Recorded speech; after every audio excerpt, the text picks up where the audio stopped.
Hello दोस्तों, आराध्या रस academy के यूट्यूब चैनल में आप सभी का स्वागत है। दोस्तों, राजस्थान में आयोजित रिट भर्ती परीक्षा लेवल 2 एसएसटी यानी कि सामाजिक अध्ययन के 12 अप्रैल 2022 के नवीनतम पाठ्यक्रम पर आधारित है। दोस्तों, ये महामैराथन क्लास आज मैं आपके लिए लेकर आया हूं, जिसमें दोस्तों मौर्य काल, गुप्त काल और गुप्तोत्तर काल, ये तीनों टॉपिकों से संबंधित टॉप 200 प्रश्न इसमें शामिल किए गए हैं। दोस्तों, लेवल 2 के लिए ये महत्वपूर्ण है और परीक्षा में जाने से पहले इन प्रश्नों को रटना है। एकदम ये रामबाण प्रश्न है। यहाँ पर ये सिलेबस आप देख सकते हैं, ये 2022 का सिलेबस है, जिसमें महामैराथन क्लास आज अपनी दूसरे नंबर की क्लास है, जिसमें देखिए पहले नंबर की क्लास में अपन ने सिंधु घाटी सभ्यता, वैदिक संस्कृति, जैन धर्म एवं बौद्ध धर्म, महाजनपद काल से संबंधित महामैराथन क्लास है वो पढ़ ली है।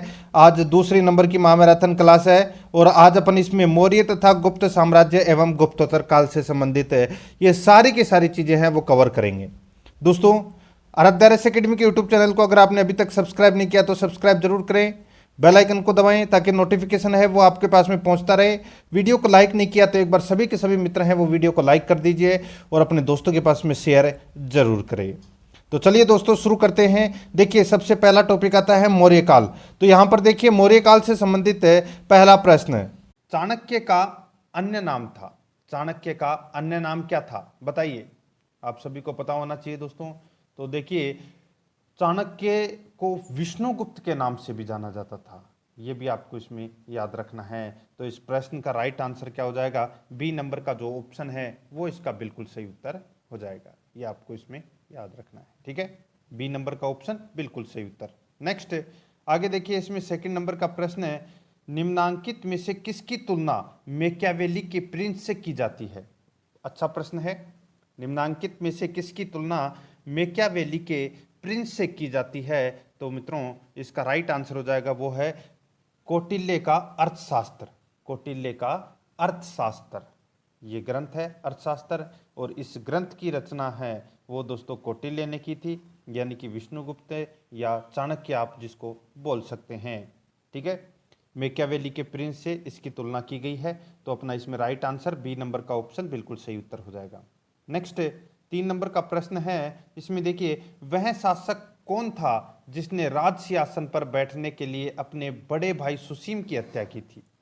बताइए मित्रों, देखिए वह शासक कौन था जिसने राज सिंहासन पर बैठने के लिए अपने बड़े भाई सुसीम की हत्या की थी। तो वो की थी दोस्तों किसने, तो ये की थी अशोक ने। अशोक का बड़ा भाई था सुसीम, उसकी हत्या करके खुद शासक बना था, ठीक है। तो इसका राइट आंसर ए नंबर का जो ऑप्शन है वो इसका बिल्कुल सही उत्तर हो जाएगा। नेक्स्ट 4 नंबर का प्रश्न है, इसमें देखिए, निम्नलिखित में सम्राट अशोक की वह पत्नी कौन थी जिसने उसको प्रभावित किया था। देखिए मित्रों, देखिए अशोक की पत्नी के रूप में दोस्तों महादेवी, करुवाकी, संधिमित्रा, पद्मावती, तिस, ये 5-6 पत्नियों के नाम मिलते हैं, जिसमें जो करुवाकी है उसने दोस्तों अशोक को प्रभावित किया था। तो इसका राइट आंसर हो जाएगा डी नंबर का जो ऑप्शन है वो इसका बिल्कुल सही उत्तर हो जाएगा। नेक्स्ट 5 नंबर का प्रश्न है, इसमें देखिए, अशोक ने अपने सभी अभिलेखों में एक रूपता से किस प्राकृत का प्रयोग किया है। बताइए, अशोक ने अपने सभी अभिलेखों में एक रूपता से किस प्राकृत का प्रयोग किया है। तो इसका राइट आंसर हो जाएगा वो है दोस्तों इसमें अर्धमगधी का, अर्धमगधी का। तो अपना इसमें राइट आंसर ए नंबर का ऑप्शन बिल्कुल सही उत्तर हो जाएगा, अर्धमगधी। नेक्स्ट 6 नंबर का प्रश्न है, इसमें देखिए, बिंदुसार ने विद्रोहियों को कुचलने के लिए अशोक को कहाँ भेजा था। बिंदुसार ने विद्रोहियों को कुचलने के लिए अशोक को कहाँ भेजा था। तो दोस्तों इसका राइट आंसर हो जाएगा, कहाँ भेजा था, तो ये भेजा था दोस्तों तक्षशिला। कहाँ पर भेजा था, तक्षशिला भेजा था। ये आपको इसमें याद रखना है, ठीक है। और बिंदुसार को दोस्तों शत्रु का विनाशक भी कहा जाता है, यानी कि अमित्र केटी भी कहा जाता है, ठीक है। तो इसका राइट आंसर हो जाएगा डी नंबर का जो ऑप्शन बिल्कुल सही उत्तर हो जाएगा। नेक्स्ट आगे देखिए, इसमें 7 नंबर का प्रश्न है, निम्नलिखित में से वह व्यक्ति कौन है जिसका नाम देवान प्रियदर्शी भी था। बताइए, तो दोस्तों अशोक को देवानाम प्रियदर्शी के नाम से भी जाना जाता था। तो इसका राइट आंसर हो जाएगा मौर्य सम्राट अशोक। ए नंबर का जो ऑप्शन है वो इसका बिल्कुल सही उत्तर हो जाएगा। नेक्स्ट 8 नंबर का प्रश्न है, इसमें देखिए निम्नलिखित में से वह यानी कि निम्नलिखित में से प्राचीनतम राजवंश कौन सा है। तो प्राचीनतम राजवंश कौन सा है वो अपने को यहाँ पर बताना है। तो दोस्तों ये चारों ऑप्शन आपके सामने दे रखे हैं, जिसमें से जो मौर्य वंश है ये दोस्तों सबसे प्राचीनतम राजवंश माना जाता है। दोस्तों मौर्य काल है ये 322 से 185 ईस्वी पूर्व तक ये माना जाता है। ठीक है, तो इसका right answer A number option बिल्कुल सही उत्तर हो जाएगा। 9 नंबर का प्रश्न है, इसमें देखिए कौटिल्य चाणक्य किसका प्रधानमंत्री था। तो दोस्तों ये किसका प्रधानमंत्री था, तो ये चंद्रगुप्त मौर्य का प्रधानमंत्री था। मित्रों किसका प्रधानमंत्री था, चंद्रगुप्त मौर्य का ये प्रधानमंत्री था। तो इसका राइट आंसर हो जाएगा बी नंबर का ऑप्शन बिल्कुल सही उत्तर। 10 नंबर का प्रश्न है, इसमें देखिए कलिंग विजय के उपरांत अशोक महान ने निम्नलिखित किस धर्म को अंगीकार किया था। दोस्तों सम्राट अशोक ने ये है कलिंग का जो युद्ध हुआ था उस युद्ध के बाद में दोस्तों बौद्ध धर्म का अनुयायी बन गया था। यानी कि अशोक को बौद्ध भिक्षु उपगुप्त, नाम याद रखना है आपको, उपगुप्त, ठीक है, उपगुप्त ने दीक्षा दी थी। ठीक है, तो आपको याद रखना है, इसका राइट आंसर हो जाएगा बौद्ध धर्म की दीक्षा ग्रहण की थी यह। ठीक है, और चंद्रगुप्त मौर्य ने जैन धर्म की दीक्षा ली थी, यह भी आपको याद रखना है, और भद्रबाहु से वो दीक्षा ली थी। ठीक है, और अशोक ने उपगुप्त से। तो इसमें बी नंबर का जो ऑप्शन है वो इसका बिल्कुल सही उत्तर हो जाएगा, बौद्ध धर्म की। 11 नंबर का प्रश्न है, इसमें देखिए चंद्रगुप्त के शासन विस्तार में किसने मुख्य रूप से मदद की थी। तो किसने मुख्य रूप से मदद की थी, तो वो के दोस्तों उसके प्रधानमंत्री, उनके गुरु, क्या नाम था, चाणक्य। सी नंबर का जो ऑप्शन है वो इसका बिल्कुल सही उत्तर हो जाएगा। 12 नंबर का प्रश्न है, इसमें देखिए सांची किस कला व मूर्ति कला का निरूपण करता है। सांची किस कला व मूर्ति कला का निरूपण करता है। तो इसका राइट आंसर हो जाएगा वो है बौद्ध कला का। तो इसका राइट आंसर हो जाएगा बी नंबर का जो ऑप्शन है वो इसका बिल्कुल सही उत्तर हो जाएगा। नेक्स्ट 13 नंबर का प्रश्न है, इसमें देखिए प्राचीन भारत का वह प्रसिद्ध शासक जिसने अपने जीवन के अंतिम दिनों में जैन धर्म को अपनाया था। मैंने भी आपको बताया दोस्तों, जैन परंपराओं के अनुसार अपने जीवन के अंतिम दिनों में वह जैन हो गया और भद्रबाहु से इन्होंने दीक्षा ली थी। ठीक है, किसने, तो चंद्रगुप्त मौर्य ने। तो इसका राइट आंसर ए नंबर का ऑप्शन बिल्कुल सही उत्तर हो जाएगा। नेक्स्ट आगे देखिए 14 नंबर का प्रश्न है, मौर्य साम्राज्य की स्थापना किसने की। तो दोस्तों मौर्य साम्राज्य की जो स्थापना है वो की थी चंद्रगुप्त मौर्य ने। किसने की थी, चंद्रगुप्त मौर्य ने। और चंद्रगुप्त मौर्य को दोस्तों एंड्रोकोट्स, सेंड्रोकोप्टस ये नामों से जाना जाता है। ठीक है, और चंद्रगुप्त मौर्य का जो जन्म है वो 345 ईस्वी पूर्व में हुआ था, ये भी आपको इसमें याद रखना है। ठीक है, तो इसका राइट आंसर हो जाएगा वो है अपना इसमें बी नंबर का ऑप्शन बिल्कुल सही उत्तर हो जाएगा। ठीक है, और मुद्रा राक्षस जो ग्रंथ है उस ग्रंथ में चंद्रगुप्त के लिए दोस्तों वृषल शब्द का प्रयोग मिलता है, ये भी आपको इसमें याद रखना है। नेक्स्ट आगे देखिए 15 नंबर का प्रश्न है, मौर्य साम्राज्य में प्रचलित मुद्रा का नाम क्या था। तो मौर्य साम्राज्य में प्रचलित मुद्रा का नाम है वो क्या था, तो वो था दोस्तों पर्ण। ए नंबर का जो ऑप्शन है वो इसका बिल्कुल सही उत्तर हो जाएगा, पर्ण। 16 नंबर का प्रश्न है, इसमें देखिए निम्नांकित में से कौन मौर्य वंश का शासक नहीं है। तो बताइए मौर्य वंश का शासक है वो कौन सा नहीं है, ये अपने को यहाँ पर बताना है। तो मित्रों देखिए मौर्य वंश का शासक नहीं है, देखिए चंद्रगुप्त मौर्य, अशोक, बिंदुसार, ठीक है, और एक और है भद्रथ। ठीक है, यहाँ पर दोस्तों देखिए अजातशत्रु है, ये मौर्य वंश का शासक है, ये नहीं है, ये आपको इसमें याद रखना है। तो इस प्रश्न का जो राइट आंसर हो जाएगा वो क्या हो जाएगा, वो हो जाएगा दोस्तों ए नंबर का जो ऑप्शन है वो बिल्कुल सही उत्तर हो जाएगा।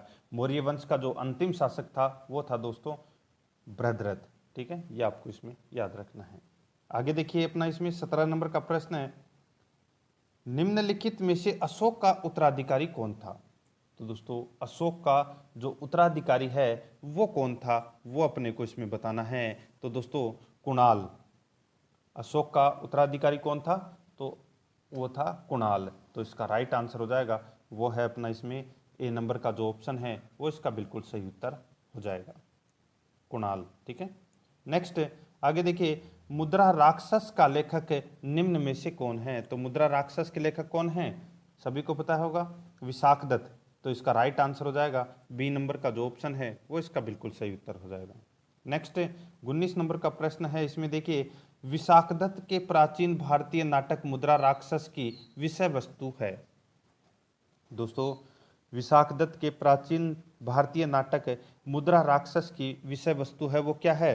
तो इसकी जो ये नाटक है, ठीक है, मुद्रा राक्षस, इसकी जो विषय वस्तु है वो है दोस्तों इसमें चंद्रगुप्त मौर्य के समय में राज दरबार की दुर्भी संधियों के बारे में इसमें जानकारी मिलती है। तो इसका राइट आंसर हो जाएगा डी नंबर का जो ऑप्शन है वो इसका बिल्कुल सही उत्तर हो जाएगा।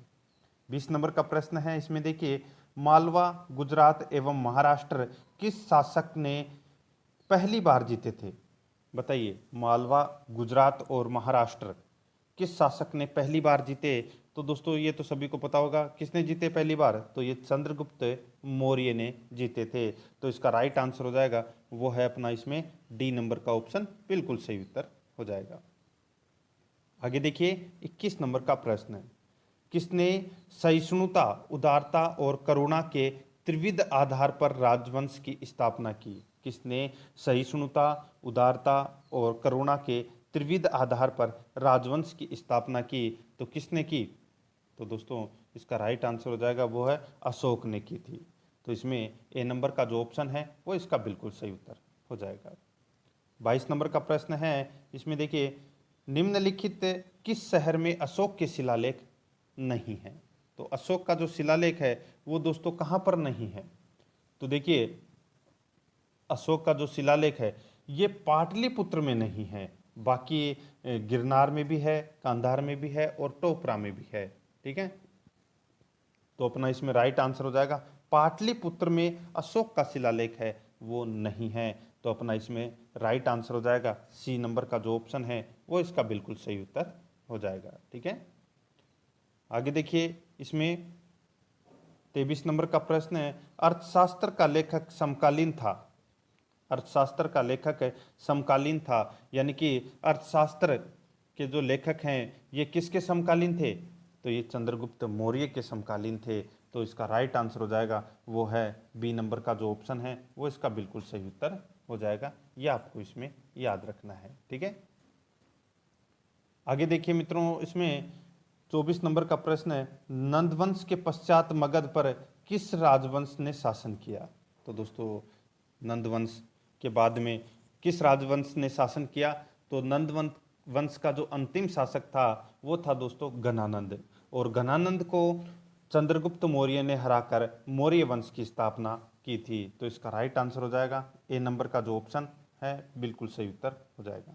25 नंबर प्रश्न है, इसमें देखिए मौर्य काल में शिक्षा का सर्वाधिक प्रसिद्ध केंद्र कौन सा था। तो सर्वाधिक प्रसिद्ध केंद्र था शिक्षा का वो कौन सा था, तो वो था दोस्तों तक्षशिला। सी नंबर का जो ऑप्शन है वो इसका बिल्कुल सही उत्तर हो जाएगा। नेक्स्ट आगे देखिए, मेगस्थनीज की पुस्तक का नाम क्या है। मेगस्थनीज की पुस्तक का नाम क्या है, तो वो है दोस्तों इंडिका। क्या है, इंडिका। तो दोस्तों क्या हुआ था कि यूनानी शासक था सेल्यूकस।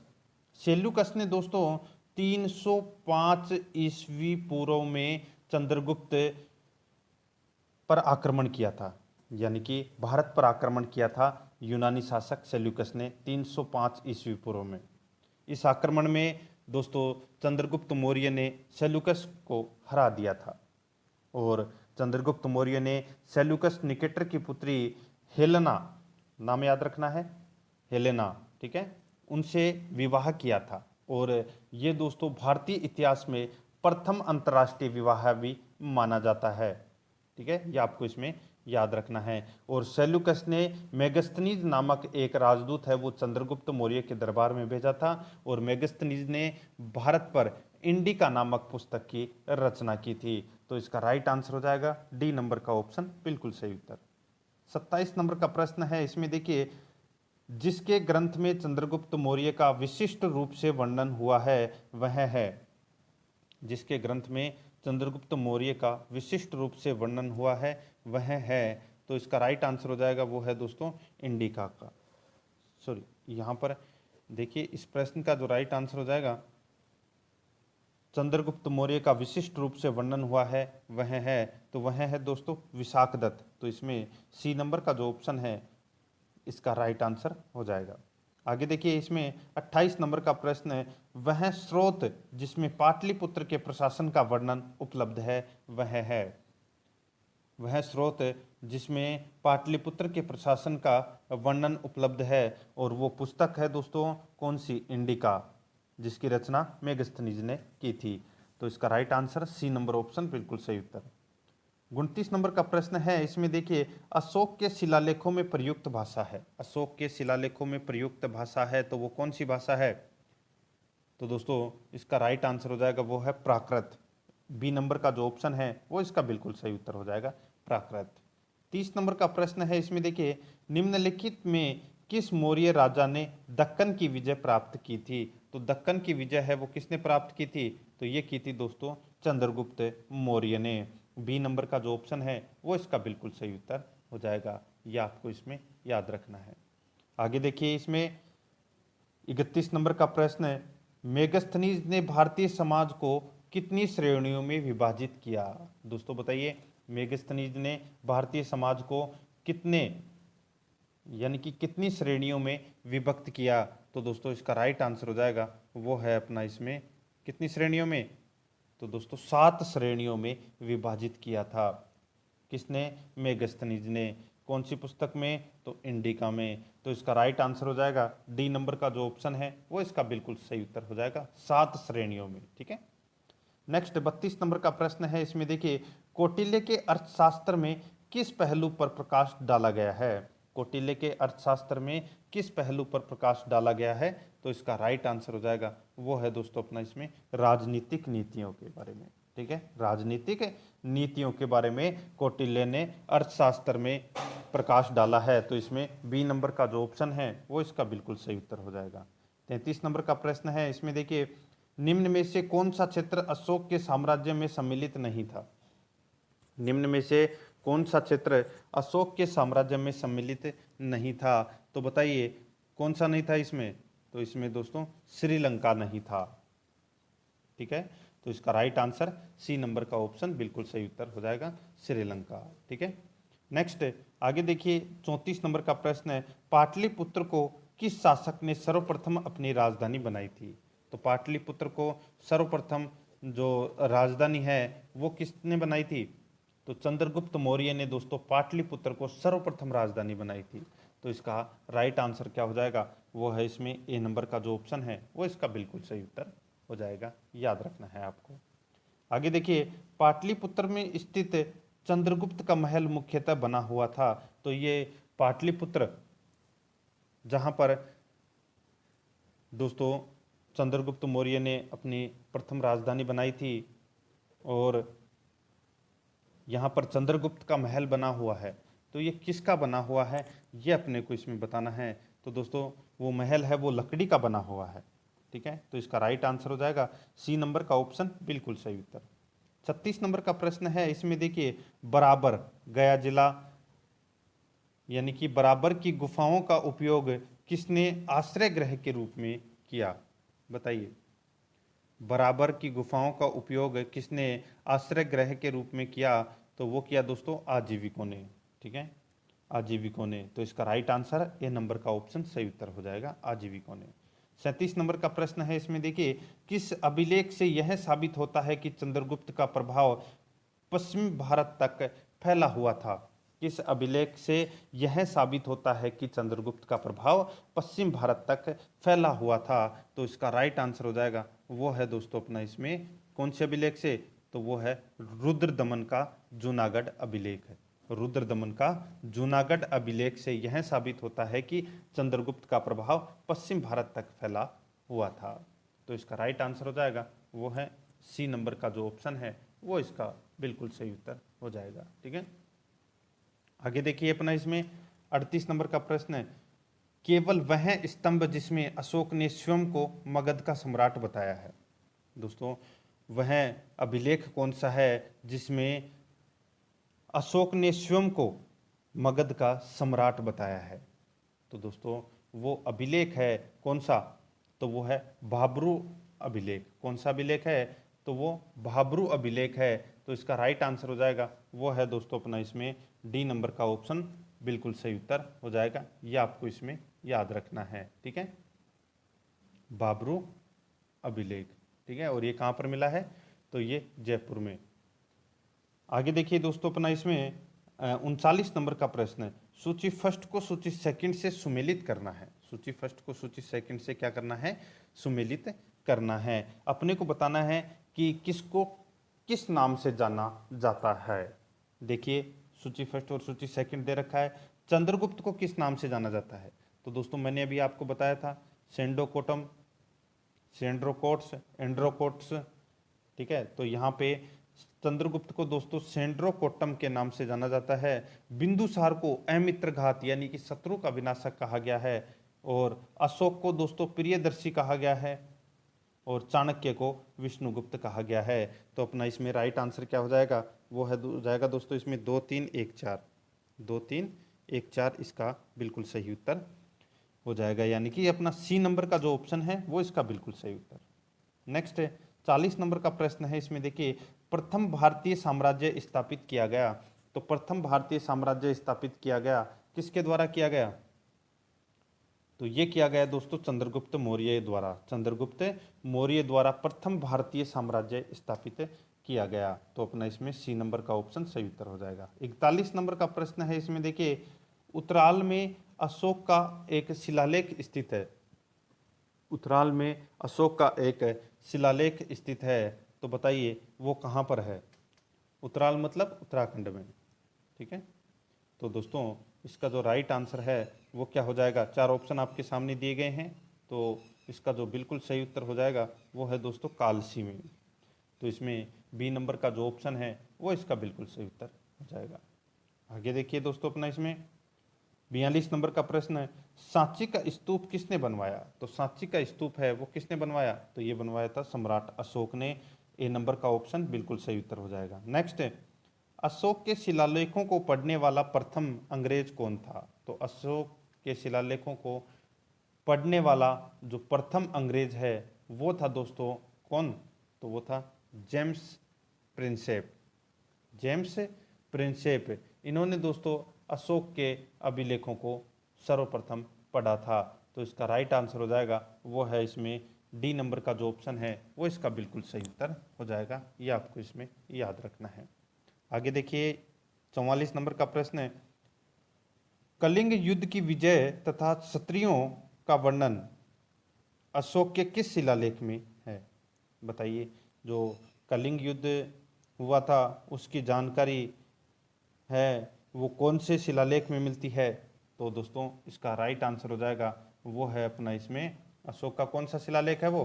तो अशोक का वो 13वां शिलालेख है।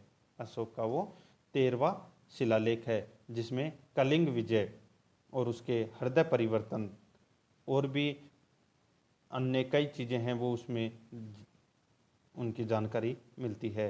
तो दोस्तों इसका राइट आंसर हो जाएगा वो है अपना इसमें 13वां शिलालेख। तो इसका राइट आंसर डी नंबर का ऑप्शन बिल्कुल सही उत्तर हो जाएगा। 45 नंबर का प्रश्न है। इसमें देखिए प्रसिद्ध यूनानी राजदूत मेगस्थनीज भारत में किसके दरबार में आए थे? तो किसके दरबार में आए थे? तो दोस्तों चंद्रगुप्त मौर्य के दरबार में आए थे। ठीक है, सेल्यूकस निकेटर के ये राजदूत थे। सी नंबर का ऑप्शन बिल्कुल सही उत्तर। 46 नंबर का प्रश्न है। इसमें देखिए चंद्रगुप्त मौर्य ने सेल्यूकस को कब पराजित किया था? तो मैंने अभी आपको बताया था दोस्तों कब पराजित किया था? तो 305 ईस्वी पूर्व में पराजित किया था चंद्रगुप्त मौर्य ने सेल्यूकस को। तो इसका राइट आंसर बी नंबर का ऑप्शन बिल्कुल सही उत्तर हो जाएगा। 47 नंबर का प्रश्न है। इसमें देखिए निम्नलिखित में से कौन सा राजा प्राय जनता के संपर्क में रहता था? तो कौन सा राजा प्राय जनता के संपर्क में रहता था? तो वो था दोस्तों अशोक। बी नंबर का जो ऑप्शन है वो इसका बिल्कुल सही उत्तर हो जाएगा। आगे देखिए, इसमें 48 नंबर का प्रश्न है। अशोक ने 261 ईस्वी पूर्व में कलिंग को जीतने के बाद क्या किया? अशोक ने 261 ईस्वी पूर्व में कलिंग को जीतने के बाद क्या किया? तो दोस्तों क्या किया कलिंग के युद्ध जीतने के बाद में? दोस्तों भारी रक्तताप देखकर युद्ध की नीति को सदा के लिए त्याग दिया था। ठीक है, तो इसका राइट आंसर हो जाएगा वो है अपना इसमें सी नंबर का जो ऑप्शन है वो इसका बिल्कुल सही उत्तर हो जाएगा। नेक्स्ट आगे देखिए, इसमें 49 नंबर प्रश्न है, अशोक के अधिकांश अभिलेख किस भाषा व लिपि में हैं?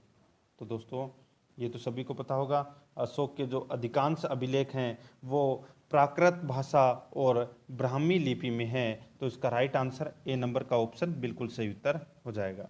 50 नंबर का प्रश्न है, इसमें देखिए किस ग्रंथ में चंद्रगुप्त मौर्य के लिए वृषल शब्द का प्रयोग किया गया है? तो दोस्तों मैंने अभी आपको थोड़ी देर पहले ही बताया था, एक नाटक था मुद्रा राक्षस जिसकी रचना विशाखदत्त ने की थी। और दोस्तों मुद्रा राक्षस में चंद्रगुप्त के लिए वृषल शब्द का प्रयोग किया गया है, ये मैंने आपको अभी थोड़ी देर पहले ही बताया था। तो इसका राइट आंसर हो जाएगा वो है सी नंबर का जो ऑप्शन है वो इसका बिल्कुल सही उत्तर हो जाएगा। 51 नंबर का प्रश्न है, इसमें देखिए मौर्य नरेश के बारे में निम्न में से कौन सा कथन सही है? तो मौर्य नरेश के बारे में निम्न में से कौन सा कथन सही है? उन्होंने विकास किया था। 4 कथन दे रखे हैं, अपने को बताना है कि कौन सा सही है। देखिए, संस्कृति कला साहित्य बिल्कुल सही है। सोने के सिक्के ये गलत हो जाएगा दोस्तों, ये कुषाण शासकों के द्वारा चलाए गए थे। प्रांतीय विभाजन और हिंदू कुश तक साम्राज्य ये तीनों इसमें सही है। 1 3 4 ये 3 इसमें सही है। तो इस प्रश्न का जो राइट आंसर हो जाएगा वो है दोस्तों 1 3 4।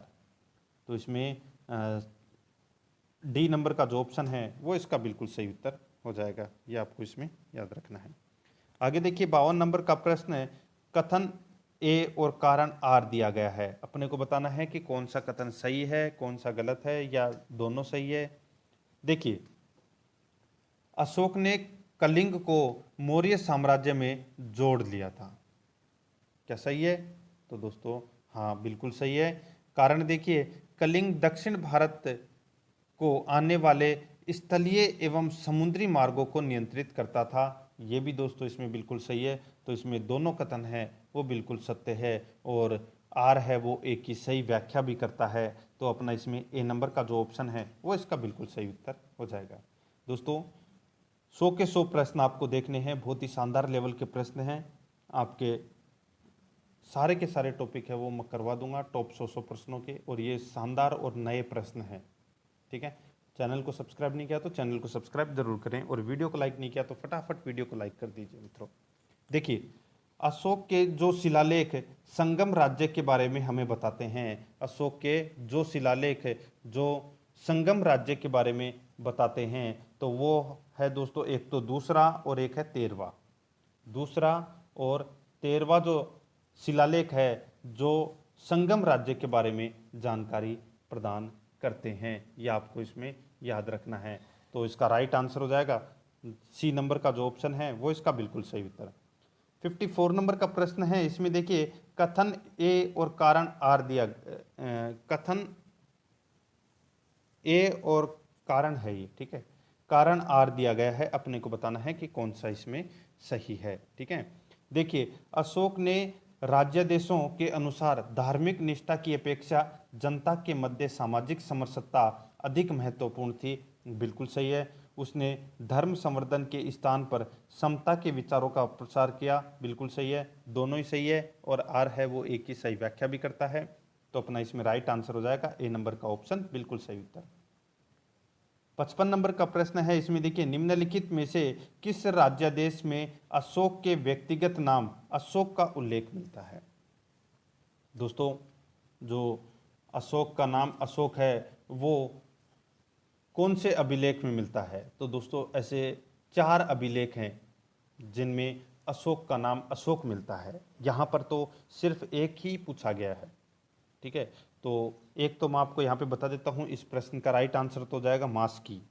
ठीक है, इसके अलावा 3 और ऐसे अभिलेख हैं जिसमें अशोक का नाम अशोक मिलता है और बाकी किसी अभिलेख में अशोक का नाम अशोक नहीं मिलता है।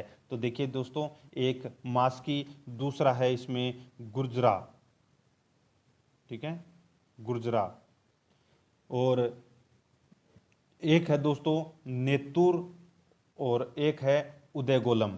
ये 4 जो अभिलेख हैं जिनमें अशोक का नाम अशोक मिलता है। डी नंबर का ऑप्शन बिल्कुल सही उत्तर हो जाएगा। नेक्स्ट 56 नंबर का प्रश्न है, इसमें देखिए, निम्नलिखित वक्तव्यों में से कौन सा एक वक्तव्य अशोक के प्रस्तर स्तंभों के बारे में गलत है? तो कौन सा एक अशोक के स्तंभों के बारे में गलत है? तो दोस्तों देखिए, इन पर बढ़िया पॉलिश है, बिल्कुल सही है। ये अखंड है, बिल्कुल सही है। स्तंभों का सेप्ट शुंडाकार है, बिल्कुल सही है। ये स्थापत्य संरचना का भाग है, तो दोस्तों ये गलत हो जाएगा। इसमें डी नंबर का जो ऑप्शन है वो इसका बिल्कुल सही उत्तर हो जाएगा। 57 नंबर का प्रश्न है, इसमें देखिए, श्रीनगर की स्थापना किस मौर्य शासक ने की? श्रीनगर की जो स्थापना है वो किस मौर्य शासक ने की? तो दोस्तों सम्राट अशोक ने श्रीनगर की स्थापना की थी। ये आपको इसमें याद रखना है। आगे देखिए दोस्तों, अपना इसमें देखिए 58 नंबर का प्रश्न है, सूची फर्स्ट को सूची सेकंड में अपने को बताना है, ठीक है, सुमेलित करना है। तो दोस्तों यहाँ पर देखिए, उत्तरापथ है, ये कहाँ पर है? तो दोस्तों ये तक्षशिला में। दक्षिणापथ में दोस्तों सुवर्णगिरी, और अवंती राष्ट्र में उज्जैनी, और प्राची यानी कि पूर्वी प्रदेश पाटलिपुत्र। ठीक है, तो इसका राइट आंसर हो जाएगा 1 2 3 4। इसमें चारों के चारों है वो सही दे रखे हैं, तो इसका राइट आंसर ए नंबर का ऑप्शन बिल्कुल सही उत्तर। आगे देखिए, किस ग्रंथ में शूद्रों के लिए आर्य शब्द का प्रयोग हुआ है? तो कौन से ग्रंथ में शूद्रों के लिए आर्य शब्द का प्रयोग हुआ है? तो इसका राइट आंसर हो जाएगा वो है अर्थशास्त्र में। ए नंबर का जो ऑप्शन है वो इसका बिल्कुल सही उत्तर हो जाएगा अर्थशास्त्र में। आगे देखिए, अशोक ने अपने राज्याभिषेक के चौथे वर्ष में निग्रोध के प्रभाव से प्रभावित होकर किससे बौद्ध धर्म की दीक्षा ली? अशोक ने अपने राज्याभिषेक के चौथे वर्ष में निग्रोध के प्रभाव से प्रभावित होकर किससे बौद्ध धर्म की दीक्षा ली? तो मैंने अभी आपको बताया था दोस्तों, चंद्रगुप्त मौर्य ने तो जैन धर्म की दीक्षा ली थी, और किससे ली थी? तो भद्रबाहु से ली थी। यहाँ पे अशोक की बात हो रही है, तो दोस्तों अशोक ने बौद्ध धर्म की दीक्षा ली थी। किससे ली थी? तो दोस्तों ये ली थी उपगुप्त से। किससे? उपगुप्त से। तो अपना इसमें राइट आंसर सी नंबर का ऑप्शन सही उत्तर हो जाएगा। 61 नंबर का प्रश्न है, इसमें देखिए, किसने पाटलिपुत्र को पोलीब्रोथा कहा? किसने पाटलिपुत्र को पोलीब्रोथा कहा? तो दोस्तों इसका जो राइट आंसर हो जाएगा वो क्या हो जाएगा बताइए? तो दोस्तों इसका राइट आंसर हो जाएगा वो है अपना इसमें मेगस्थनीज ने दोस्तों पाटलिपुत्र को पोलीब्रोथा कहा। तो इसका right answer A number option सही उत्तर हो जाएगा। आगे देखिए, मौर्य काल में एग्रनोमाई किसे कहा जाता था? मौर्य काल में एग्रनोमाई किसे कहा जाता था? तो दोस्तों ये सड़क निर्माण जो अधिकारी होता था उसको कहा जाता था एग्रनोमाई। तो इसका राइट आंसर हो जाएगा इसमें बी नंबर का जो ऑप्शन है वो इसका बिल्कुल सही उत्तर हो जाएगा। 63 नंबर का प्रश्न है, इसमें देखिए, मौर्य काल में गुप्तचरों को क्या कहा जाता था? मौर्य काल में गुप्तचरों को क्या कहा जाता था? तो दोस्तों गूढ़ पुरुष कहा जाता था। ठीक है, मौर्य काल में गुप्तचरों को क्या कहा जाता था? गूढ़ पुरुष कहा जाता था। ए नंबर का ऑप्शन बिल्कुल सही उत्तर हो जाएगा।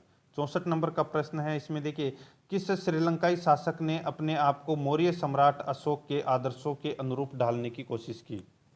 किस श्रीलंकाई शासक ने अपने आप को मौर्य सम्राट अशोक के आदर्शों के अनुरूप ढालने की कोशिश की? तो इसका राइट आंसर हो जाएगा वो है दोस्तों अपना इसमें तिस। तो इसका राइट आंसर हो जाएगा इसमें सी नंबर का जो ऑप्शन है वो इसका बिल्कुल सही उत्तर हो जाएगा। नेक्स्ट आगे देखिए, किस जैन ग्रंथ में चंद्रगुप्त मौर्य के जैन धर्म अपनाने का उल्लेख मिलता है? तो वो कौन से ग्रंथ में अपने को यह जानकारी मिलती है कि चंद्रगुप्त मौर्य ने जैन धर्म अपनाया था? तो दोस्तों इसका राइट आंसर हो जाएगा वो है परिशिष्ट पर्वन। परिशिष्ट पर्वन, इस ग्रंथ में अपने को यह जानकारी मिलती है कि चंद्रगुप्त मौर्य ने जैन धर्म को अपनाया था। ठीक है, याद रखना है आपको। आगे देखिए, इसमें 66 नंबर का प्रश्न है, किस महीने से मौर्यों का राजकोषीय वर्ष आरंभ होता था उनमें शामिल है। बताइए, मौर्यों का यानी कि मौर्य वंश का जो राजकोषीय वर्ष है वो कब आरंभ होता था? तो ये होता था दोस्तों आषाढ़ यानी कि जुलाई से आरंभ होता था। तो इसमें बी नंबर का जो ऑप्शन है वो इसका बिल्कुल सही उत्तर हो जाएगा। ये आपको इसमें याद रखना है, ठीक है। आगे देखिए, इसमें 67 नंबर का प्रश्न है। इसमें देखिए, निम्नलिखित में किन किन दक्षिण भारतीय जातियों का उल्लेख अशोक के शिलालेखों में किया गया है? बताइए, कौन कौन सी जातियों का जो उल्लेख है वो अशोक ने अपने शिलालेखों में किया है? तो दोस्तों देखिए, चोल, पांडे, सत्यपुत्र और केरल पुत्र, ठीक है। इन विष्णुकुंड और पल्लव, इन दोनों का दोस्तों अशोक ने अपने शिलालेखों में वर्णन नहीं किया है। बाकी चार का किया है, चोल, पांडे, सत्यपुत्र और केरल पुत्र। तो अपना इसमें राइट आंसर हो जाएगा ए नंबर का जो ऑप्शन है वो इसका बिल्कुल सही उत्तर हो जाएगा। आगे देखिए, अपना इसमें 68 नंबर का प्रश्न है, अशोक के बारे में जानने के लिए महत्वपूर्ण स्रोत कौन सा है? तो अशोक के बारे में जानने के लिए महत्वपूर्ण स्रोत है शिलालेख। बी नंबर का ऑप्शन बिल्कुल सही उत्तर हो जाएगा। 69 नंबर का प्रश्न है, इसमें देखिए, अशोक के काल में कौन सी लिपि दक्षिण भारत में परिवर्तित हुई थी? अशोक के काल में कौन सी लिपि दक्षिण भारत में परिवर्तित हुई थी? तो इसका राइट आंसर हो जाएगा वो है दोस्तों ब्राह्मी लिपि। ए नंबर का जो ऑप्शन है वो इसका बिल्कुल सही उत्तर हो जाएगा, ब्राह्मी लिपि। 70 नंबर का प्रश्न है, इसमें देखिए, अशोक का अभिलेख भारतीय उपमहाद्वीप के बाहर भी पाया गया है, निम्नलिखित में से किस देश में यह पाया गया है? अशोक का अभिलेख है भारतीय उपमहाद्वीप के बाहर भी पाया गया है, निम्नलिखित में से यह किस देश में पाया गया है? तो इसका राइट आंसर हो जाएगा वो है दोस्तों अफगानिस्तान में। तो इसमें ए नंबर का जो ऑप्शन है वो इसका बिल्कुल सही उत्तर हो जाएगा। आगे देखिए, 71 नंबर का प्रश्न है, अत्यंत पॉलिश किए गए एकाश्म अशोक स्तंभ जिस पांडुरंजित वालुकाश्म के एकल टुकड़ों में तक्षित किए गए उसे साधारणतः कहाँ की खदानों से निकाला गया? तो दोस्तों कहाँ की खदानों से निकाला गया? तो ये निकाला गया था मिर्ज़ापुर के समीप चुनार से, मिर्ज़ापुर के समीप चुनार से। तो इसका राइट आंसर ए नंबर का ऑप्शन बिल्कुल सही उत्तर हो जाएगा। नेक्स्ट 72 नंबर का प्रश्न है, इसमें देखिए, भारतीय लिखने की कला नहीं जानते, यह किसकी उक्ति है? तो यह किसकी उक्ति है? तो ये दोस्तों मेगस्थनीज की उक्ति है कि भारतीय लिखने की कला है वो नहीं जानते। डी नंबर का ऑप्शन बिल्कुल सही उत्तर हो जाएगा। आगे देखिए, इसमें किस मौर्य सम्राट ने एक विदेशी राजा सीरिया के एंटियोकस फर्स्ट, किस मौर्य सम्राट ने एक विदेशी राजा सीरिया के एंटियोकस फर्स्ट से अंजीर, शराब और दार्शनिक को भारत भेजने का आग्रह किया था? तो दोस्तों किसने किया था ये आग्रह? तो ये किया था बिंदुसार ने। बी नंबर का जो ऑप्शन है वो इसका बिल्कुल सही उत्तर हो जाएगा। 74 नंबर प्रश्न है, इसमें देखिए, अशोक द्वारा कलिंग पर चढ़ाई की जानकारी के लिए कौन सबसे महत्वपूर्ण स्रोत है? अशोक द्वारा कलिंग पर चढ़ाई की जानकारी के लिए कौन सबसे महत्वपूर्ण स्रोत है? तो दोस्तों इसका राइट आंसर हो जाएगा वो है 13वां बृहत शिलालेख, यानी कि 13वें शिलालेख में अपने को कलिंग युद्ध के बारे में जानकारी मिलती है। आगे देखिए दोस्तों, अपना इसमें 75 नंबर का प्रश्न है, बिंदुसार की मृत्यु के समय अशोक एक प्रांत का गवर्नर था, उस प्रांत की पहचान करें, यह अपने को बताना है। तो कौन से प्रांत का गवर्नर था अशोक बिंदुसार की मृत्यु के समय? तो दोस्तों इसका राइट आंसर हो जाएगा वो है अपना इसमें कौन सा? तो वो है उज्जैन। उज्जैन प्रांत का दोस्तों गवर्नर था अशोक, ये आपको इसमें याद रखना है, ठीक है। तो इसका राइट आंसर हो जाएगा ए नंबर का जो ऑप्शन है वो इसका बिल्कुल सही उत्तर। नेक्स्ट आगे देखिए, 76 नंबर का प्रश्न है, किस शिलालेख में अशोक ने घोषणा की है कि सभी मनुष्य मेरे बच्चे हैं? तो बताइए कौन से शिलालेख में अशोक ने यह घोषणा की है कि सभी मनुष्य मेरे बच्चे हैं? तो इसका राइट आंसर हो जाएगा वो है पृथक कलिंग शिलालेख।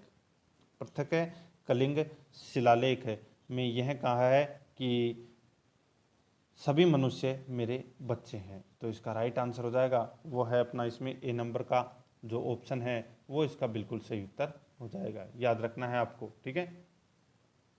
आगे देखिए दोस्तों अपना इसमें 77 नंबर का प्रश्न है, कौन सी घोषणा युद्ध और हिंसा के प्रति अशोक के आंतरिक दुख को स्पष्ट करता है। कौन सी घोषणा युद्ध और हिंसा के प्रति अशोक के आंतरिक दुख को स्पष्ट करता है। तो इसका राइट आंसर हो जाएगा वो है दोस्तों इसमें कौन सा, तो वो है कलिंग का पृथक शिलालेख है। तो इसका राइट आंसर हो जाएगा वो है डी नंबर का जो ऑप्शन है वो इसका बिल्कुल सही उत्तर हो जाएगा। आगे देखिए इसमें 78 नंबर प्रश्न है, किस शिलालेख में अशोक की यह घोषणा अंकित है कि किसी भी समय चाहे मैं खाता हूँ या रानी के साथ विश्राम करता रहूँ या मैं अपने अंतःशाला में रहूँ, मैं जहाँ भी रहूँ मेरे महात्मा मुझे सार्वजनिक कार्य के लिए संपर्क कर सकें, यानी कि कर सकते हैं। तो ये कौन से शिलालेख में अपने को ये जानकारी मिलती है।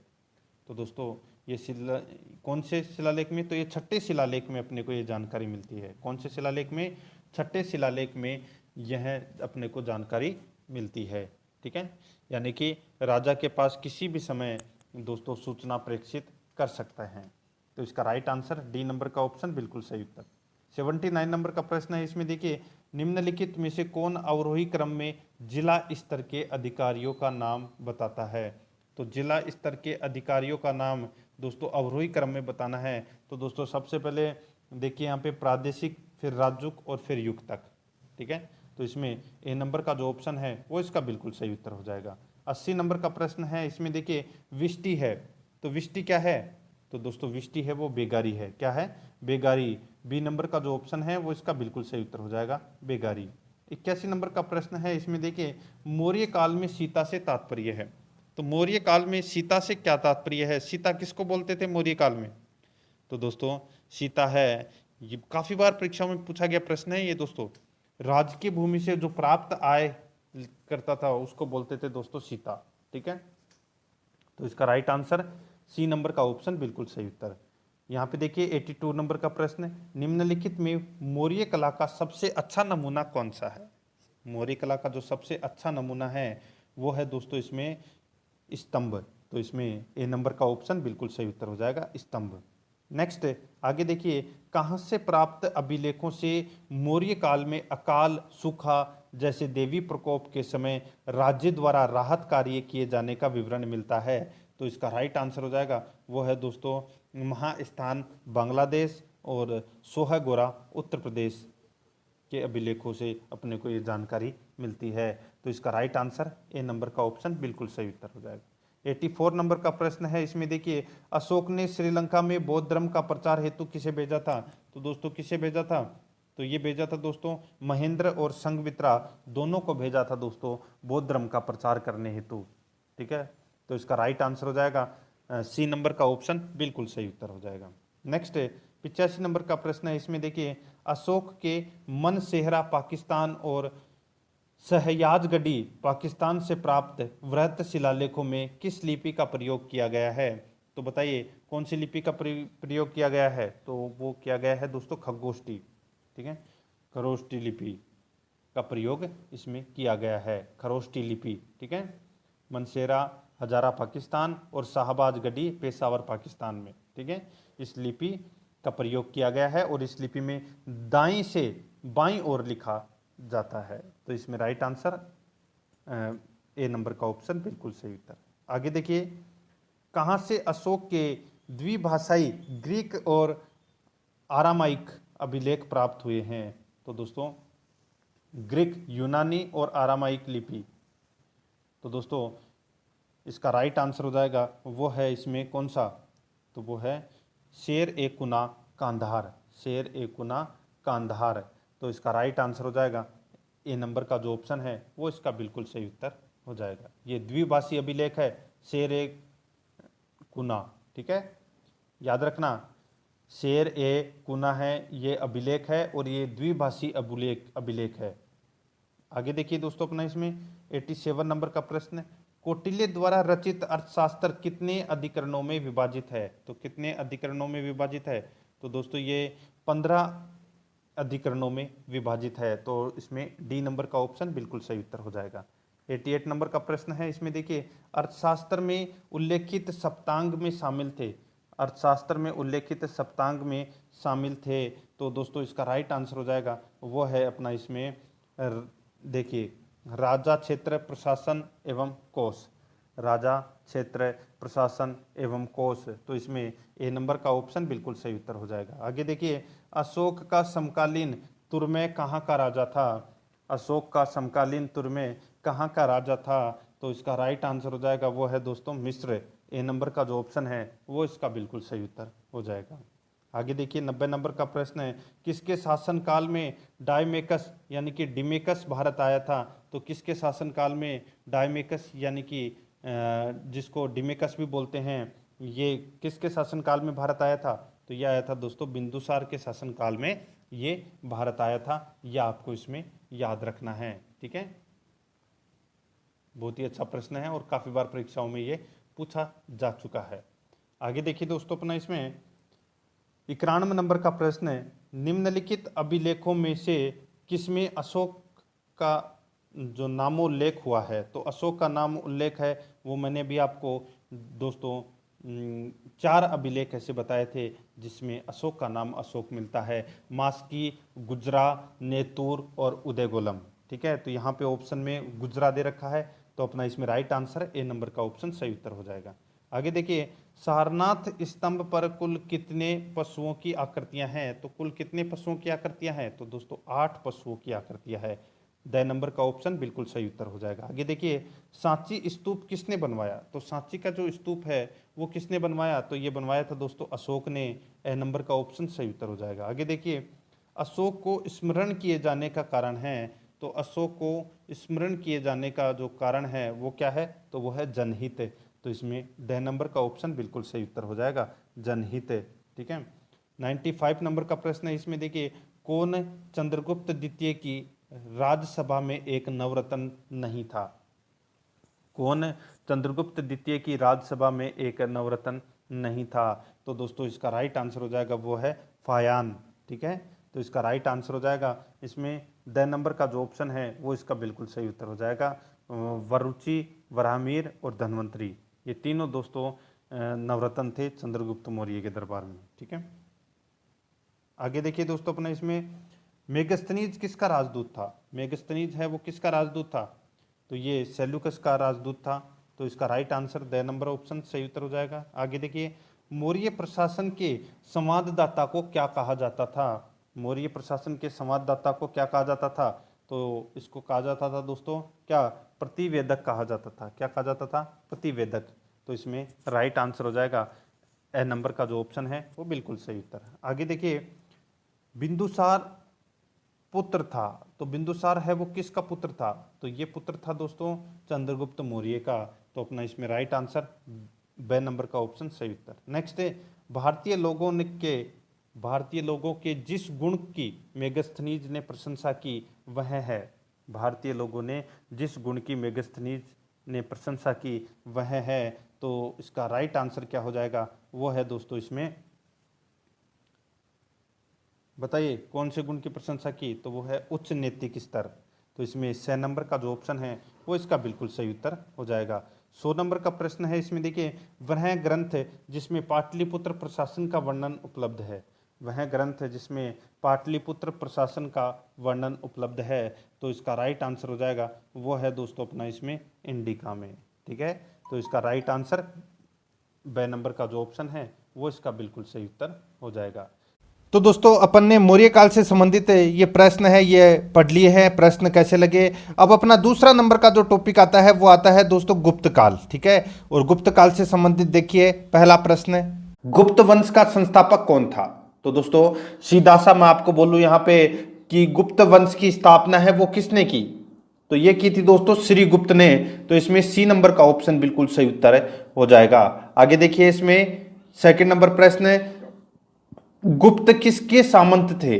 गुप्त है ये किसके सामंत थे, तो इसका राइट आंसर हो जाएगा वो है ये कुषाणों के सामंत थे। किसके सामंत थे, कुषाणों के सामंत थे गुप्त।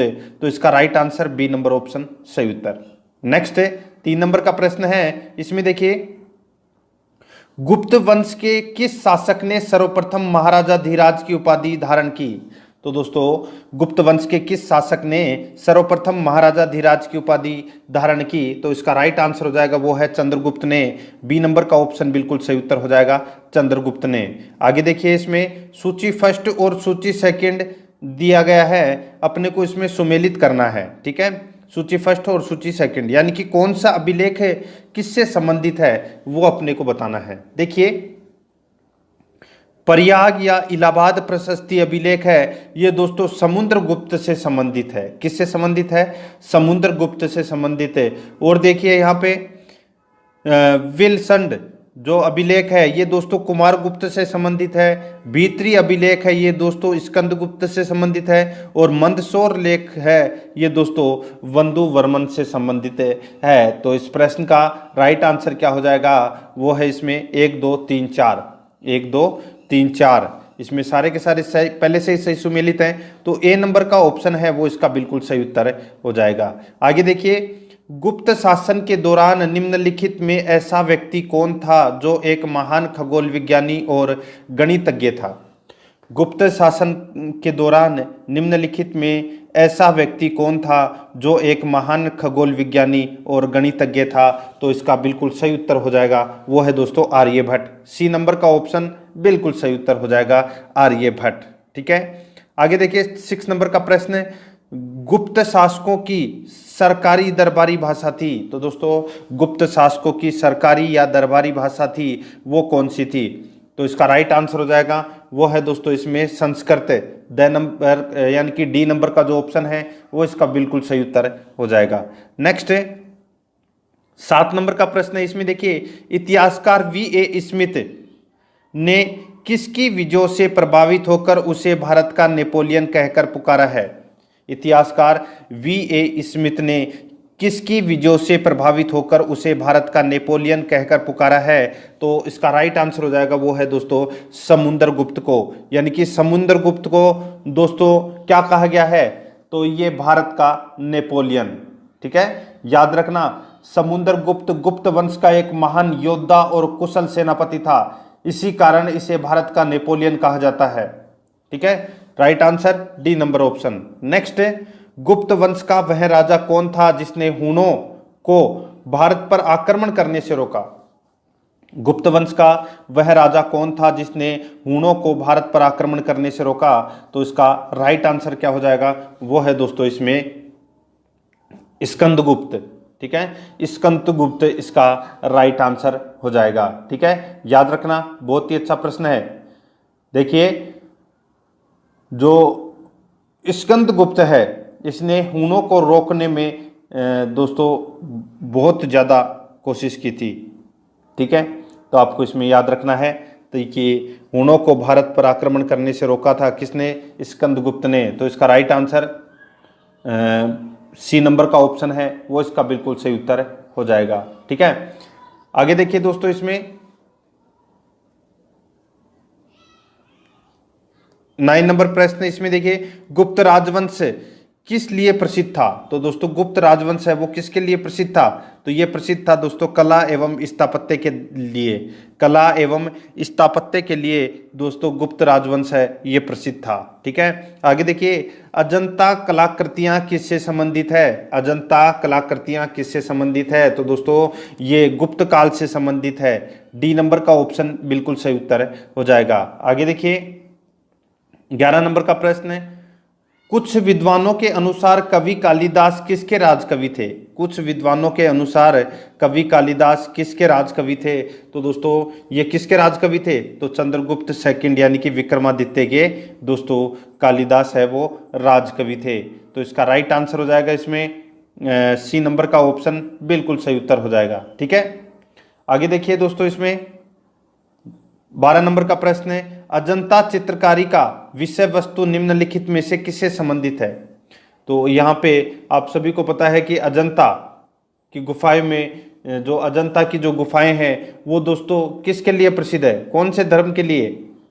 तो इसका राइट आंसर क्या हो जाएगा दोस्तों? सीधा सा है बौद्ध धर्म के लिए। तो इसमें बी नंबर का ऑप्शन बिल्कुल सही उत्तर हो जाएगा। आगे देखिए इसमें 13 नंबर का प्रश्न है, उत्तर गुप्त युग में जो विश्वविद्यालय प्रसिद्ध हुआ था वह था।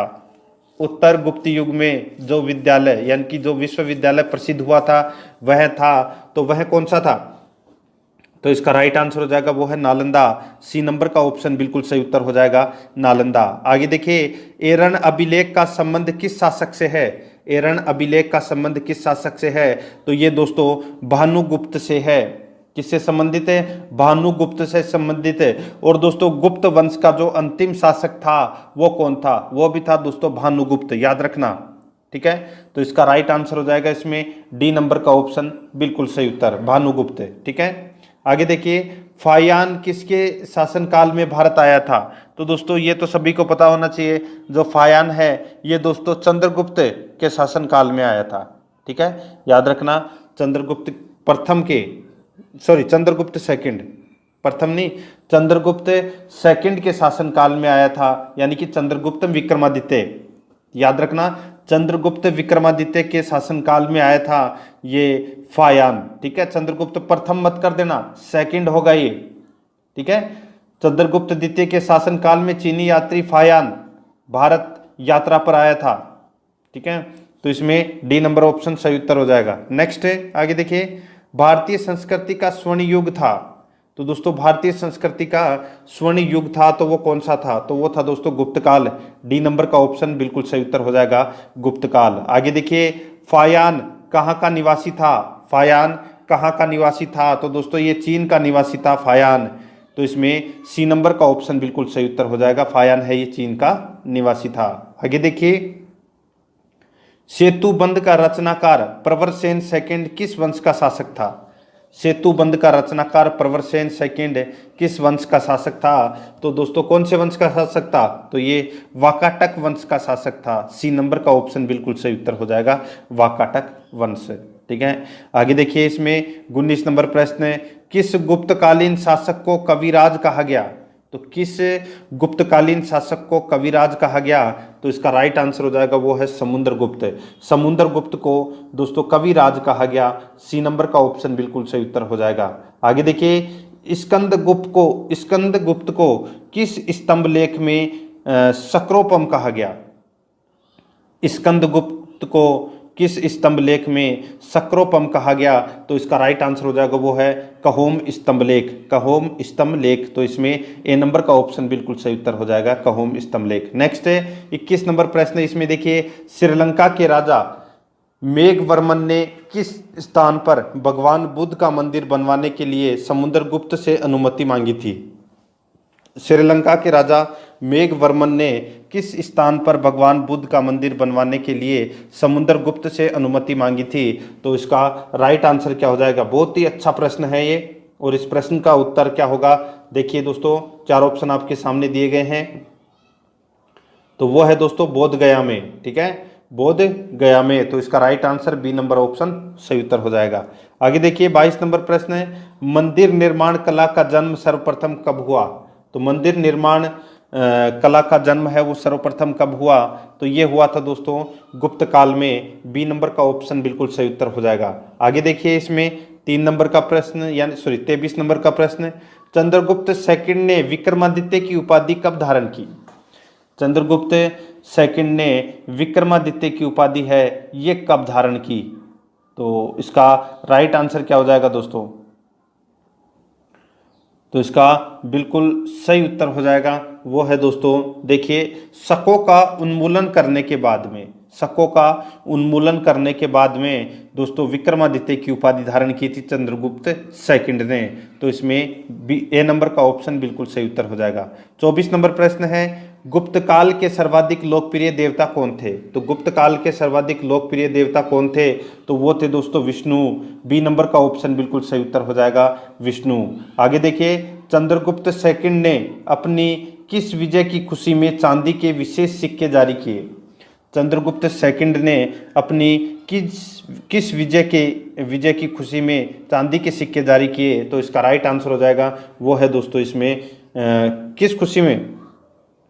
तो इसका बिल्कुल सही उत्तर हो जाएगा वो है दोस्तों शकों को पराजित करने के बाद में। शकों को पराजित करने के बाद में दोस्तों चांदी के सिक्के चलाए थे दोस्तों, किसने? चंद्रगुप्त द्वितीय ने। ठीक है, तो इसका राइट आंसर सी नंबर का ऑप्शन बिल्कुल सही उत्तर हो जाएगा। आगे देखिए, इसमें मेहरौली दिल्ली स्थित लौह स्तंभ का निर्माण किस सदी में हुआ था? तो दोस्तों लौह स्तंभ का निर्माण है वो कौन सी सदी में हुआ था? तो ये हुआ था दोस्तों चौथी सदी में, तो इसमें यानी कि चतुर्थ सदी में, तो इसका ए नंबर का ऑप्शन बिल्कुल सही उत्तर हो जाएगा। ठीक है, आगे देखिए दोस्तों, इसमें फायान और हेनसान ने के राज्यों को देखा। तो दोस्तों फायान और हेनसान ने किसके राज्यों को देखा? देखिए, फायान आया था चंद्रगुप्त विक्रमादित्य के समय, और दोस्तों हेनसान आया था वो है हर्षवर्धन के समय। ठीक है, तो अपना इसमें डी नंबर का ऑप्शन बिल्कुल सही उत्तर हो जाएगा। देखिए, है से है आप याद रख लेना, हर्षवर्धन में है आता है और हेनसान में भी है आता है। ठीक है, तो है से है यानी कि हेनसान आया था हर्षवर्धन के टाइम में, और चंद्रगुप्त विक्रमादित्य के समय आया था फायान। ठीक है, ये दोनों चीनी यात्री थे, हेनसान और फायान। आगे देखिए, धनवंतरी थे। तो दोस्तों धनवंतरी है वो कौन थे? तो इसका राइट आंसर हो जाएगा ये है चंद्रगुप्त विक्रमादित्य के राज दरबार के नवरत्न में से एक, जो कि प्रसिद्ध चिकित्सक थे।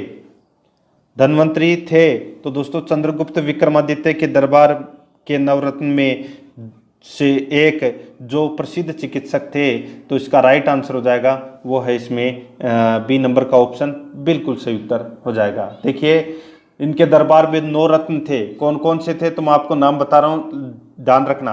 कालिदास, धनवंतरी, सणपक, ठीक है, सपनक, अमर सिंह, शंकु, बेताल, ठीक है, और घटक पर, वराहमीर और वररुचि, ये टोटल 9 रत्न थे दोस्तों चंद्रगुप्त सेकंड के दरबार में। तो इसमें धनवंतरी आता है, तो बी नंबर ऑप्शन बिल्कुल सही उत्तर। आगे देखिए, गुप्तकालीन शासन प्रणाली किस प्रकार की थी? तो किस प्रकार की थी?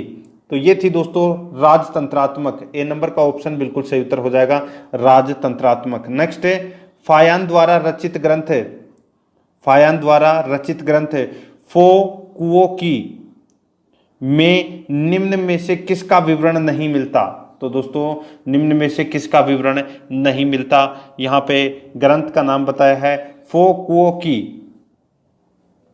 ठीक है, तो इसमें किसका विवरण नहीं मिलता? तो वो है बौद्ध धर्म के सिद्धांतों का दोस्तों इसमें विवरण है वो नहीं मिलता।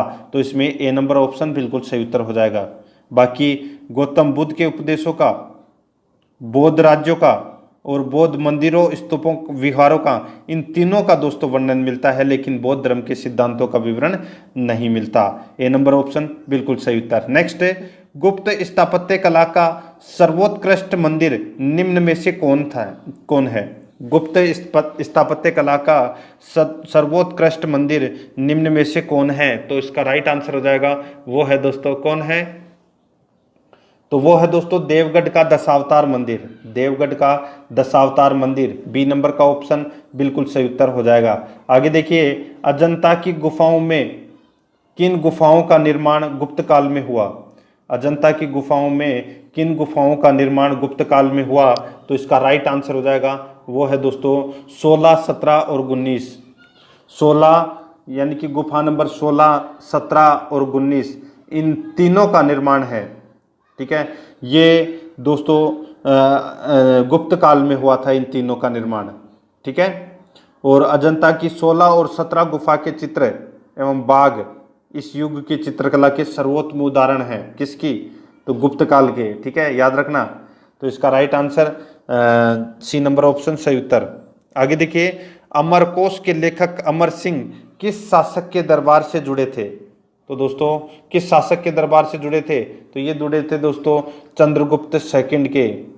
ठीक है, चंद्रगुप्त सेकंड के दरबार से जुड़े थे दोस्तों ये अमर सिंह। ठीक है, तो इसका right answer D number option सही उत्तर। नेक्स्ट है गुप्त संवत 319 से 320 ईस्वी को प्रारंभ करने का श्रेय किसे दिया जाता है?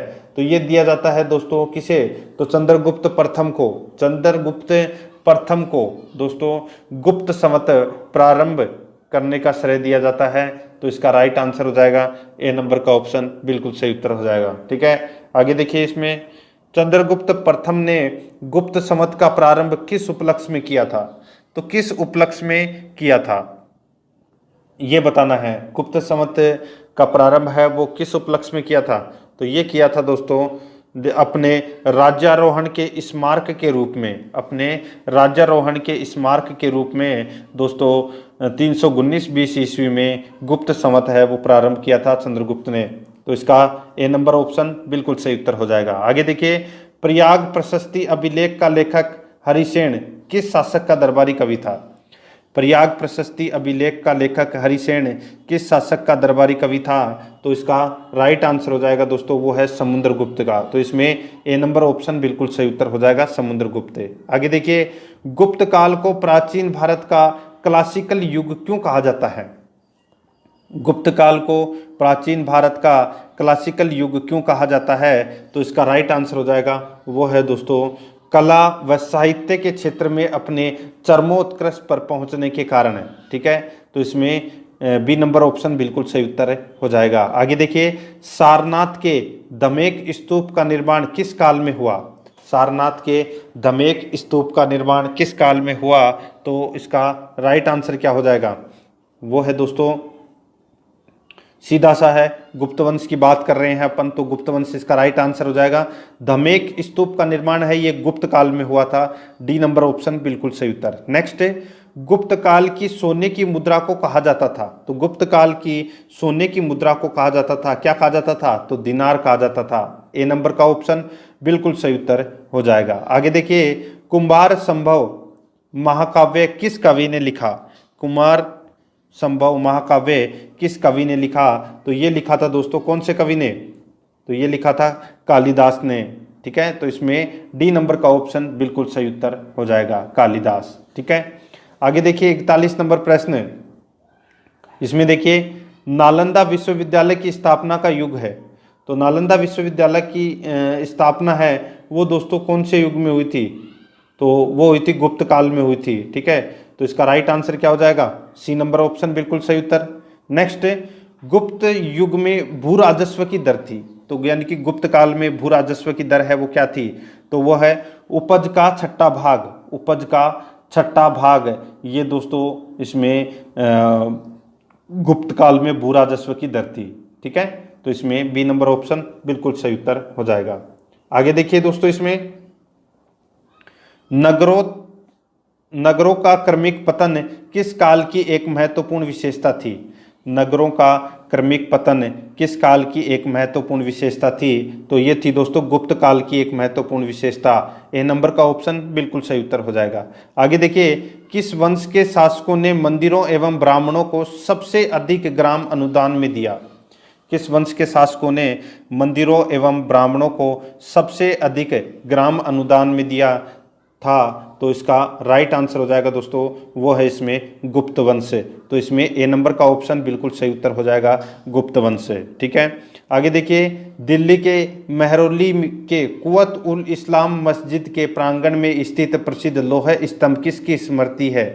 किसकी स्मृति में किया गया? तो ये देखिए दोस्तों,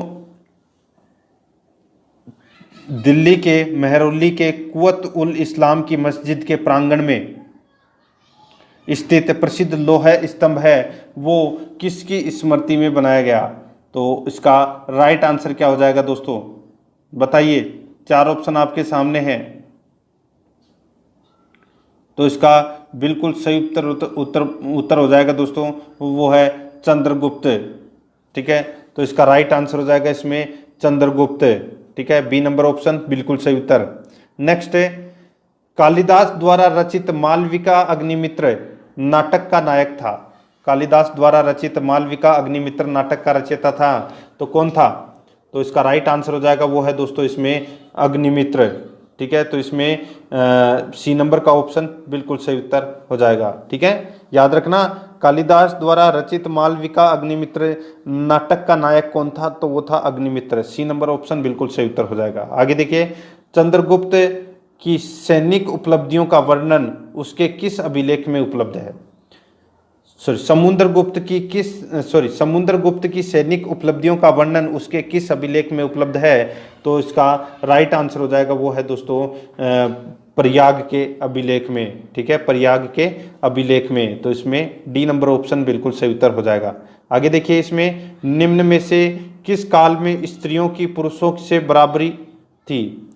तो किस काल में स्त्रियों की पुरुषों से बराबरी थी? तो इसका राइट आंसर हो जाएगा वो है गुप्त काल में। ठीक है, गुप्त काल में स्त्रियों की पुरुषों से बराबरी थी। तो इसका ए नंबर ऑप्शन बिल्कुल सही उत्तर हो जाएगा। आगे देखिए, कौन सा राजवंश हूणों के आक्रमण से अत्यंत विचलित हुआ?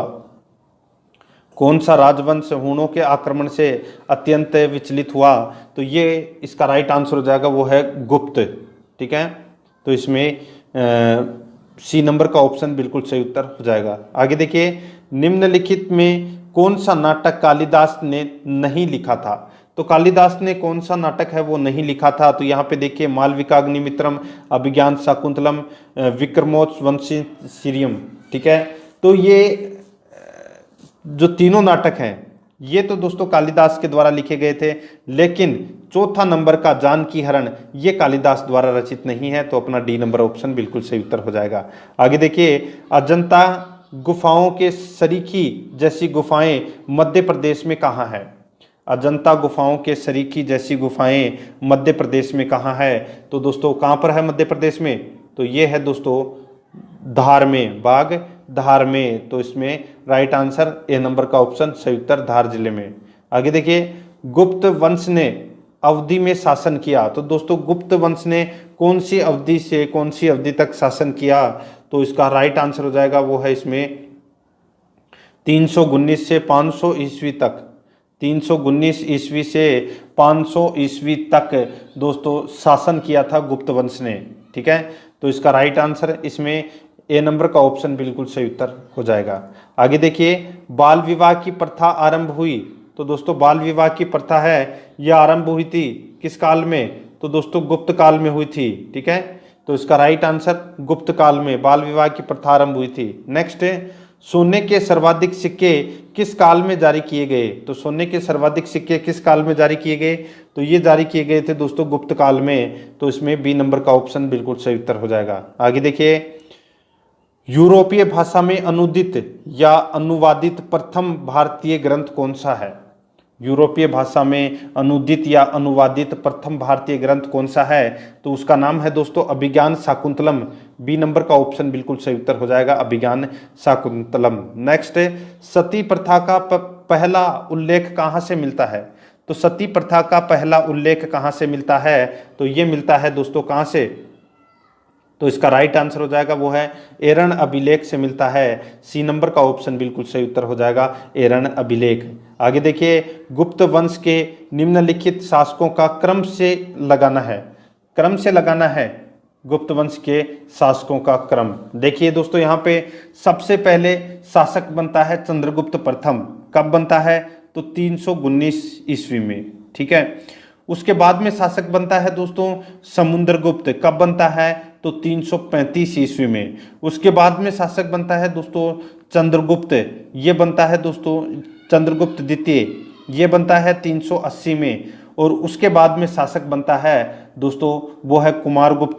कुमारगुप्त बनता है दोस्तों 413 ईस्वी में। और फिर दोस्तों कुमारगुप्त के बाद में शासक बनता है स्कंदगुप्त। ये कब बनता है?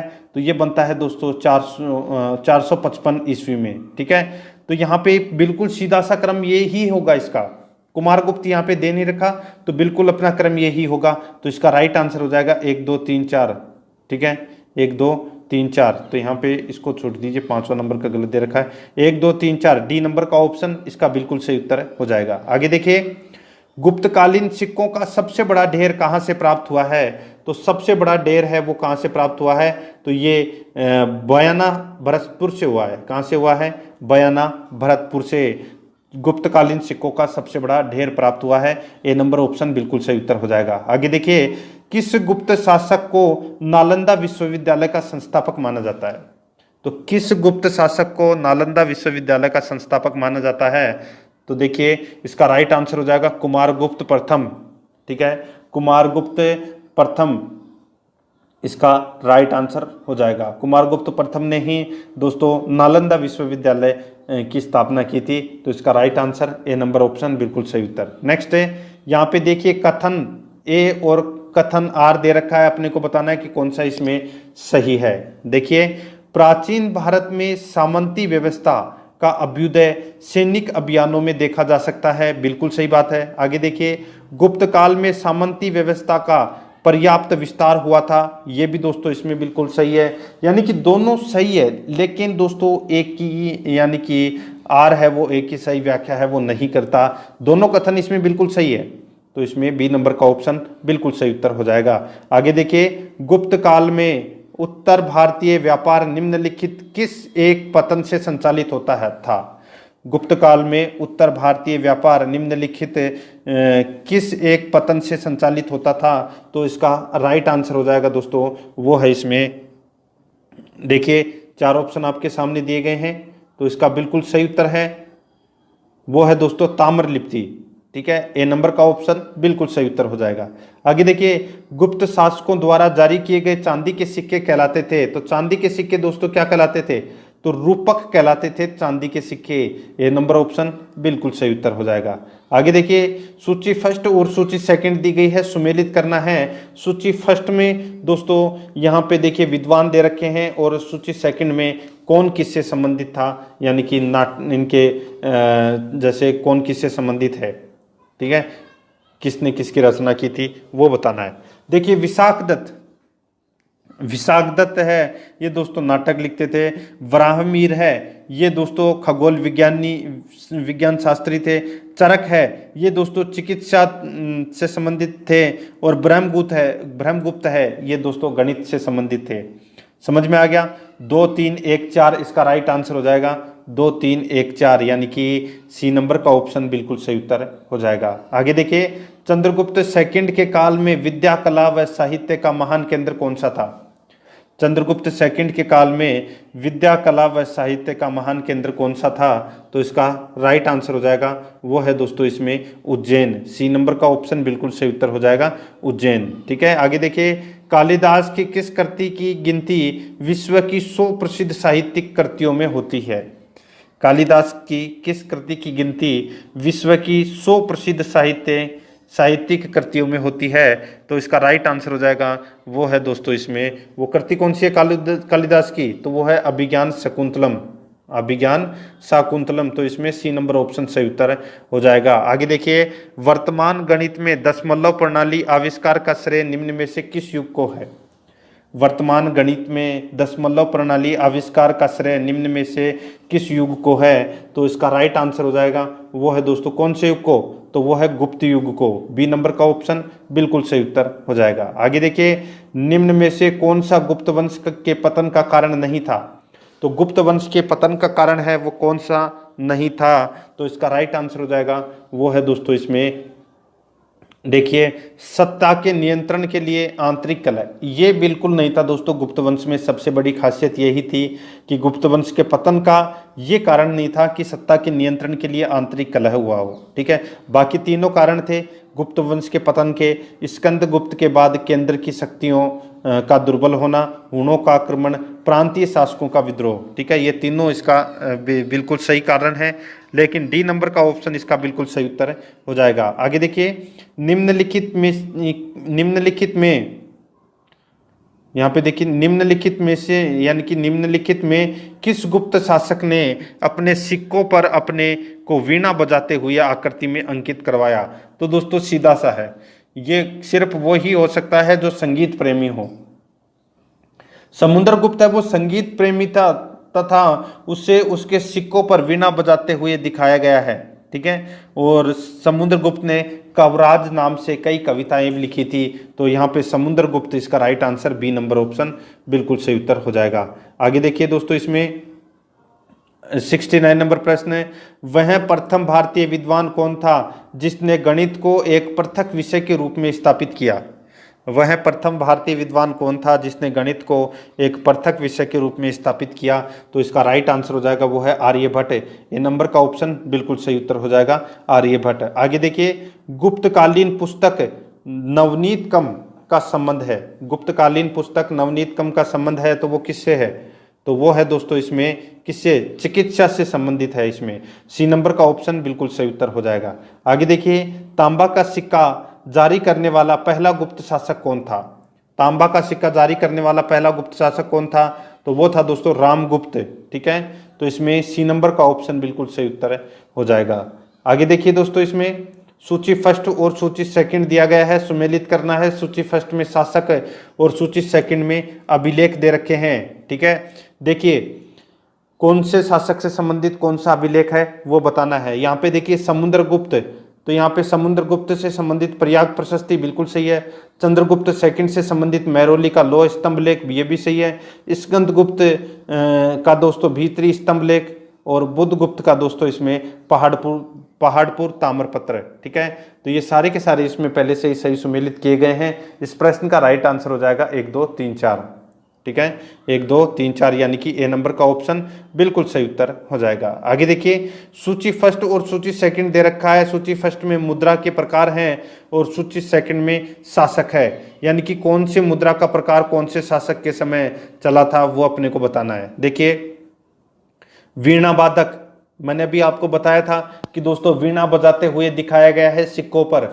किसको? समुद्रगुप्त को। किसने चलाए थे वीणा वादक सिक्के? तो ये समुद्रगुप्त ने। ठीक है, और देखिए कुमार देवी प्रकार का जो सिक्का है ये दोस्तों चंद्रगुप्त प्रथम ने चलाया था। चक्र विक्रम प्रकार का सिक्का है।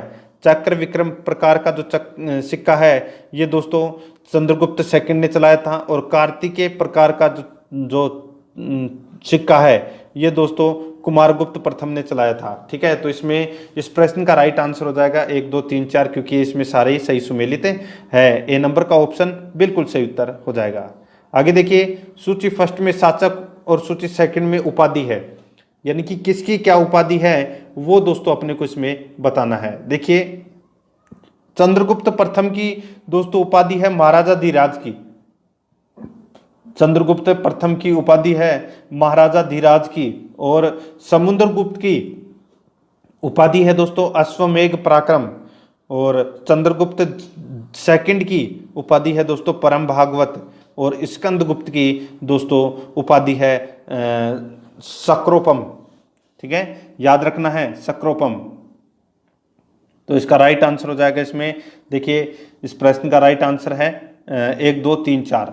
1 2 3 4 इसका बिल्कुल सही उत्तर हो जाएगा। ठीक है, तो इसका बिल्कुल सही उत्तर हो जाएगा। कहाँ पर है? 1 2 3 4 डी नंबर का ऑप्शन बिल्कुल सही उत्तर।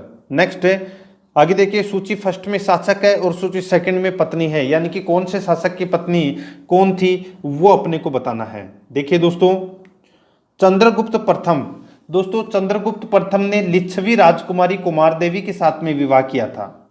ठीक है, तो कुमार देवी चंद्रगुप्त प्रथम की पत्नी थी।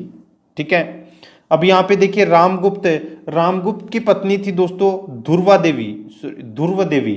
ठीक है, और दोस्तों चंद्रगुप्त यहाँ पे देखिए समुद्रगुप्त की जो पत्नी का नाम था वो था दोस्तों क्या? तो वो है दत्ता देवी। कौन थी? दत्ता देवी। ये दोस्तों समुद्रगुप्त की पत्नी का नाम था। और दोस्तों यहाँ पे रुद्रसेन सेकंड यहाँ पे रुद्रसेन यानी नहीं चंद्रसेन, यहाँ पे चंद्रगुप्त सेकंड है। ठीक है, रुद्रसेन नहीं होगा, चंद्रगुप्त सेकंड। तो चंद्रगुप्त सेकंड की पत्नी का नाम था दोस्तों प्रभावती। क्या नाम था? प्रभावती। ठीक है, और दोस्तों प्रभावती सॉरी देखिए अपने इसमें सही है रुद्रसेन, इसका बिल्कुल सही है। देखिए दोस्तों इसमें एक चीज, रुद्रसेन सेकंड, ठीक है, रुद्रसेन सेकंड की पत्नी का नाम था प्रभावती। बिल्कुल सही बात है। ये जो प्रभावती है ये दोस्तों चंद्रगुप्त सेकंड की पुत्री थी, यानी कि चंद्रगुप्त सेकंड ने अपनी पुत्री प्रभावती का विवाह वाकाटक शासक रुद्रसेन सेकंड के साथ में किया था। ठीक है, समझ में आ गया? इसका राइट आंसर क्या हो जाएगा? 1 2 3 4 यानी कि ए नंबर का ऑप्शन बिल्कुल सही उत्तर हो जाएगा। आगे देखिए, किस गुप्त शासक ने दक्षिणापथ में स्थित 12 राज्यों पर धर्म विजय की? किस गुप्त शासक ने दक्षिणापथ में स्थित 12 राज्यों पर धर्म विजय की? तो इसका राइट आंसर हो जाएगा वो है दोस्तों समुद्रगुप्त ने। तो इसमें बी नंबर का ऑप्शन बिल्कुल सही उत्तर हो जाएगा। आगे देखिए दोस्तों, इसमें 77 नंबर प्रश्न है, सर्व राजोचेता यानी कि सभी राजाओं को उखाड़ फेंकने वाला की उपाधि किसने धारण की? तो सभी राजाओं को उखाड़ फेंकने वाला की उपाधि किसने धारण की? तो ये धारण की थी दोस्तों किसने? तो चंद्रगुप्त सेकंड ने। बी नंबर का ऑप्शन बिल्कुल सही उत्तर हो जाएगा। आगे देखिए, किसने अंतिम शक शासक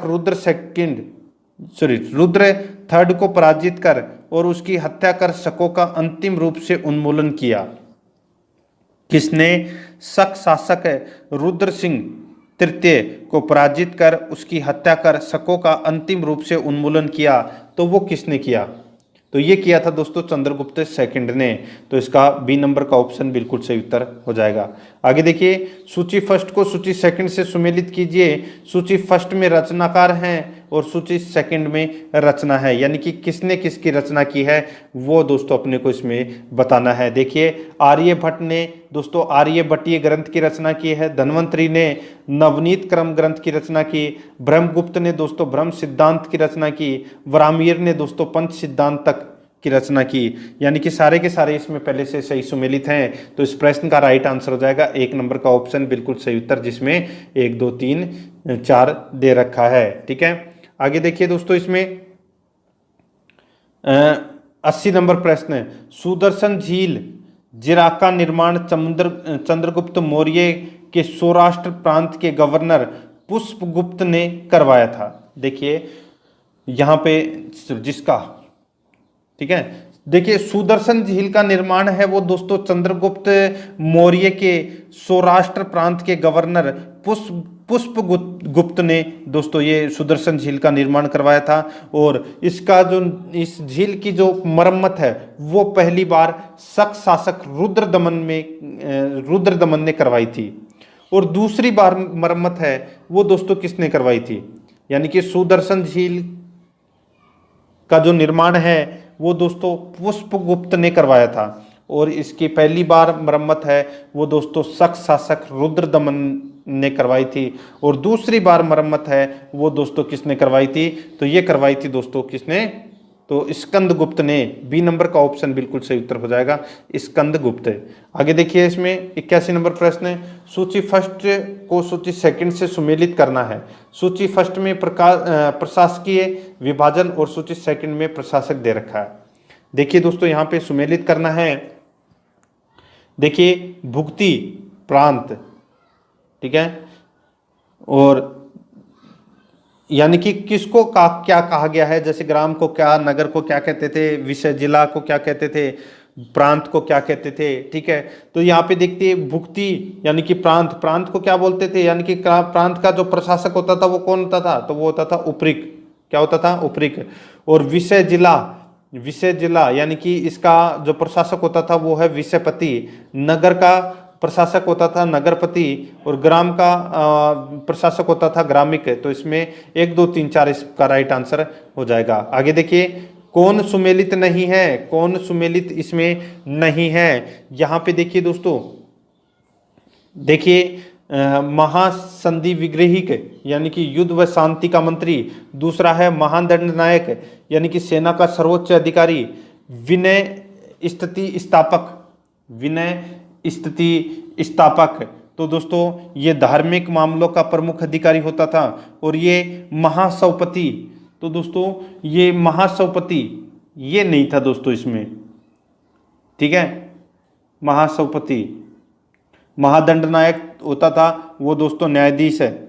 ठीक है, यानी कि सेना का सर्वोच्च अधिकारी जो दंड देता था। ठीक है, तो इसका इस राइट आंसर क्या हो जाएगा? वो है इसमें डी नंबर का ऑप्शन बिल्कुल सही उत्तर हो जाएगा। ये इसमें सही सुमेलित नहीं है। आगे देखिए दोस्तों, इसमें सूची फर्स्ट और सूची सेकंड दे रखा है। देखिए सूची फर्स्ट में क्षेत्र भूमि और सूची सेकंड में दोस्तों ये कौन सी प्रकार की भूमि है। ठीक है, तो यहां पे देखिए वास्तु भूमि दोस्तों ये कृषि योग्य भूमि होती थी। और अप्रहत भूमि ये दोस्तों निवास योग्य भूमि होती थी। और अप्रहत भूमि ये भी दोस्तों जंगली भूमि कहलाती थी, और खिल भूमि ये दोस्तों कृषि के लिए उपयुक्त अनुपयुक्त भूमि कहलाती थी। यानी कि ये सारे के सारे पहले से ही सही सुमेलित हैं, तो इसका राइट आंसर हो जाएगा इसमें वो है 1 2 3 4, 1 2 3 4, यानी कि ए नंबर का ऑप्शन बिल्कुल सही उत्तर हो जाएगा। आगे देखिए कौन सही सुमेलित नहीं है, कौन सही सुमेलित नहीं है, तो यहाँ पे देखिए प्रयाग प्रशस्ति हरिसेन, तो यहाँ पे रवि कीर्ति सीधा सा गलत दे रखा है। यहाँ पे दोस्तों ये बिल्कुल यहाँ पे गलत दे रखा है, ठीक है। तो इसका राइट आंसर क्या हो जाएगा, पहला ही इसका राइट आंसर हो जाएगा, ठीक है। किराता जूर्नियम भारवी 10 कुमार चरित्र दंडिन मृच्छकटिकम शूद्रक, ठीक है। तो इसका राइट आंसर क्या हो जाएगा, वो है दोस्तों 1 नंबर का ऑप्शन बिल्कुल सही उत्तर हो जाएगा, ठीक है। समझ में आ गया। आगे देखिए इसका राइट आंसर क्या होगा, 1 नंबर ऑप्शन। नेक्स्ट है कौन सुमेलित नहीं है, यहां पे देखिए कौन सुमेलित नहीं है, तो देखिए वाग्भट, अष्टांग हृदय, कामदंक, नीतिसार, विशाखदत्त, मुद्रा राक्षस, और यहाँ पे भर्तरी दे रखा है मेघदूतम। अब दोस्तों सीधा सा है, देखिए मेघदूत है ये किसकी रचना है, तो ये दोस्तों कालिदास की रचना है। तो इसका राइट आंसर क्या हो जाएगा, वो है दोस्तों इसमें डी नंबर का ऑप्शन बिल्कुल सही उत्तर। नेक्स्ट है आगे देखिए सूची फर्स्ट को सूची सेकंड से सुमेलित करना है, ठीक है।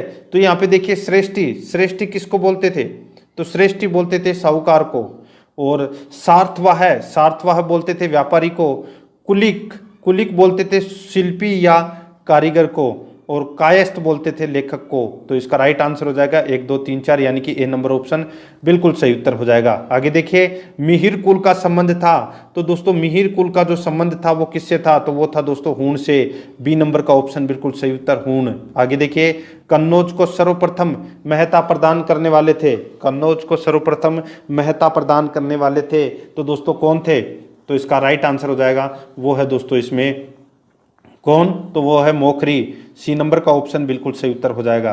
आगे देखिए गुप्त राजा जिसने विक्रमादित्य की पदवी धारण की थी, गुप्त राजा जिसने विक्रमादित्य की पदवी धारण की थी, तो वो कौन थे, तो वो थे दोस्तों चंद्रगुप्त द्वितीय, सी नंबर का ऑप्शन बिल्कुल सही उत्तर। नेक्स्ट है कुतुब मीनार के निकट स्थित लोह स्तंभ वैज्ञानिकों का ध्यान क्यों खींच रहा है, क्यों खींच रहा है, क्योंकि दोस्तों उसकी उंगरोधता के कारण, उसकी उंगरोधता के कारण दोस्तों, तो इसमें डी नंबर का ऑप्शन बिल्कुल सही उत्तर हो जाएगा। आगे देखिए प्राचीन भारत में गुप्त काल से संबंधित गुफा चित्रांकन के केवल 2 उदाहरण उपलब्ध हैं, इनमें से एक अजंता की गुफाओं में किया गया चित्रांकन है। गुप्त काल में चित्रांकन का दूसरा अवशिष्ट उदाहरण किस स्थान पर है उपलब्ध है, तो किस स्थान पर उपलब्ध है, तो ये दोस्तों वाघ गुफाओं में उपलब्ध है, तो इसमें ए नंबर ऑप्शन सही उत्तर हो जाएगा, वाघ गुफाएं। आगे देखिए पुंडवर्धन भुक्ति प्रांत अवस्थित थी, तो दोस्तों यहाँ पे देखिए पुंडवर्धन भुक्ति प्रांत अवस्थित थी, तो ये दोस्तों उत्तर बंगाल में, ए नंबर का ऑप्शन बिल्कुल सही उत्तर हो जाएगा। आगे देखिए परम भागवत उपाधि धारण करने वाला प्रथम गुप्त शासक था, तो परम भागवत की उपाधि धारण किसने की थी, तो ये की थी दोस्तों समुद्रगुप्त ने, बी नंबर का ऑप्शन बिल्कुल सही उत्तर हो जाएगा। देखिए दोस्तों गुप्त काल से संबंधित भी अपन ने प्रश्न है वो यहाँ पर पढ़ लिए हैं, और अब अपना अंतिम टॉपिक है वो है गुप्तोत्तर काल। तो दोस्तों यहाँ पर देखिए गुप्तोत्तर काल से संबंधित है पहला प्रश्न, थानेश्वर में वर्धन वंश या पुष्यभूति वंश की स्थापना किसने की, तो दोस्तों किसने की है स्थापना, तो इसका राइट आंसर हो जाएगा वो है दोस्तों इसमें पुष्यभूति वर्धन ने, पुष्यभूति वर्धन ने दोस्तों पुष्यभूति वंश की स्थापना की थी, तो इसका राइट आंसर हो जाएगा इसमें सी नंबर का ऑप्शन बिल्कुल सही उत्तर हो जाएगा। आगे देखिए दोस्तों इसमें सेकंड नंबर प्रश्न है, देखिए सूची फर्स्ट को सूची सेकंड से सुमेलित किया गया है, सूची फर्स्ट में राज्य है और सूची सेकंड में राजधानी, यानी कि कौन से राज्य की राजधानी कौन सी थी ये अपने को इसमें बताना है। देखिए यहाँ पे वर्धन वंश की जो राजधानी थी, यानी कि वर्धन राज्य की राजधानी दोस्तों थानेश्वर थी, बिल्कुल सही है। मोखरी राज्य की राजधानी है वो दोस्तों कन्नौज थी, और वाकाटक राज्य की राजधानी दोस्तों पुरिका थी, और मेत्रक राज्य की राजधानी दोस्तों वल्लभी थी। यानी कि इसमें चारों के चारों इसमें पहले से सही सुमेलित किए गए हैं, तो इसका राइट आंसर हो जाएगा इसमें 1 2 3 4, यानी कि 1 नंबर का ऑप्शन बिल्कुल सही उत्तर हो जाएगा। आगे देखिए इसमें 3 नंबर प्रश्न है, सूची फर्स्ट को सूची सेकंड से सुमेलित कीजिए। सूची फर्स्ट में राजवंश है और सूची सेकंड में दोस्तों शासक है, यानी कि कौन से राजवंश का कौन सा शासक है वो अपने को इसमें बताना है। देखिए दोस्तों, वर्धन वंश का कौन सा शासक है इसमें, तो देखिए वो है पुष्य शक्ति। पुष्य शक्ति है ये दोस्तों, वर्धन वंश का शासक था। मोखरी राजवंश का जो शासक था वो था दोस्तों विंध्य शक्ति। और वाकाटक का शासक था दोस्तों वो है इसमें ईशान वर्मा। और मैत्रक राजवंश का शासक था दोस्तों भट्टारक। ठीक है, तो इस प्रश्न का राइट आंसर हो जाएगा वो है दोस्तों इसमें 4-3-2-1 4-3-2-1, यानी कि बी नंबर का ऑप्शन बिल्कुल सही उत्तर हो जाएगा। आगे देखिए इसमें 4 नंबर का प्रश्न है, कदम्ब राज्य की स्थापना मयूर शर्मन ने की थी, उसने अपनी राजधानी बनाई। कदम्ब राज्य की स्थापना मयूर शर्मन ने की थी, उसने अपनी राजधानी बनाई। तो अपनी राजधानी कौन सी बनाई, तो वो है दोस्तों इसमें कौन सी, तो वो है वैजयंती या वनवासी को अपनी राजधानी बनाई थी। तो इसमें सी नंबर ऑप्शन बिल्कुल सही उत्तर हो जाएगा। देखिए मुझे पता है आपने ये टॉपिक है पहले कभी नहीं पढ़ा, ठीक है, और दोस्तों आपको पढ़ना बहुत जरूरी है। टॉप 50 प्रश्न करवा रहा हूं मैं और ये बहुत ही शानदार लेवल के प्रश्न हैं, ठीक है। इससे आपका प्राचीन इतिहास है वो और भी मजबूत हो जाएगा। देखिए 5 नंबर का प्रश्न है, निम्नलिखित में से वह अंतिम बौद्ध राजा कौन था जो संस्कृत का महान विद्वान और लेखक था। निम्नलिखित में से वह अंतिम बौद्ध राजा कौन था जो संस्कृत का महान विद्वान और लेखक था। तो इसका राइट आंसर हो जाएगा वो है दोस्तों इसमें हर्षवर्धन।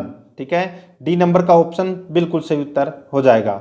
आगे देखिए इसमें 5 नंबर का प्रश्न, हर्षचरित्र किसके द्वारा लिखी गई थी। तो ये लिखी गई थी दोस्तों हर्षचरित्र किसके द्वारा, तो ये लिखी गई थी दोस्तों बाणभट्ट के द्वारा हर्षचरित्र की रचना की गई थी। बी नंबर का ऑप्शन बिल्कुल सही उत्तर हो जाएगा।